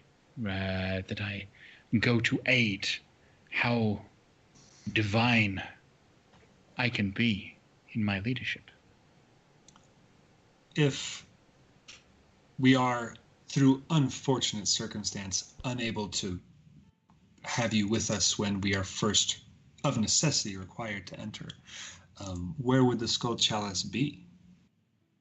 All I know is that it is somewhere within or below Omo. Do you know what it looks like? Have you seen a chalice? I have, though I've never seen a skull chalice. Does it look like a skull? Is it 20 feet imagine tall? a chalice, a cup, that the actual bowl of it is made out of a skull with the head chopped off. Your Highness paints a portrait. You use words like a brush to paint a picture. I can see it vividly. Right. Anything else, my loyal subject? Your Grace has been too kind with your time. Certainly we will seek out this object for you. Certainly preferable if we can take you with us initially. And remember, if you should require anything else, you have but to ask. Okay. I bid you good Then, day. as you bid farewell to her, it's getting fairly late in the evening. The sun has set far across the other side of the peninsula, behind the Mistcliff Mountains, as it just drops below, and there's that last little flare of light. You see a group of silhouettes all flying towards Kirsabal. Normally this wouldn't cause any concern, except all of the Aarakocra are currently inside Kirsabal, and alarms start ringing as a horde of gargoyles have come to attack the monastery from Like somewhere those in the statues west. that we left unattended after shattering a Medusa. You may or may not know. We'll see.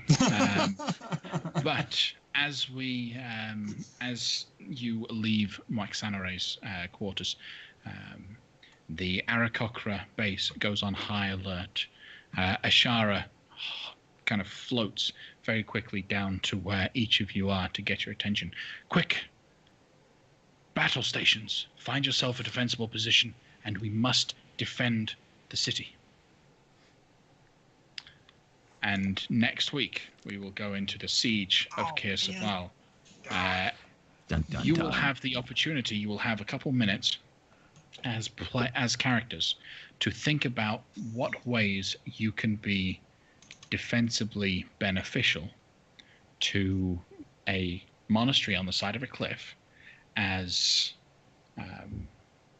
gargoyles are flying in towards it. Greco, you are welcome to play as an Aarakocra, as someone else. You sure you don't want to let him play as a gargoyle? Attack us? Ooh, I could be a turncloak gargoyle. I was thinking of doing an Aarakocra a few weeks ago anyway when I was just thinking about where I would go, so that could work out pretty well. Narratively, it would be perfect, but we'll see.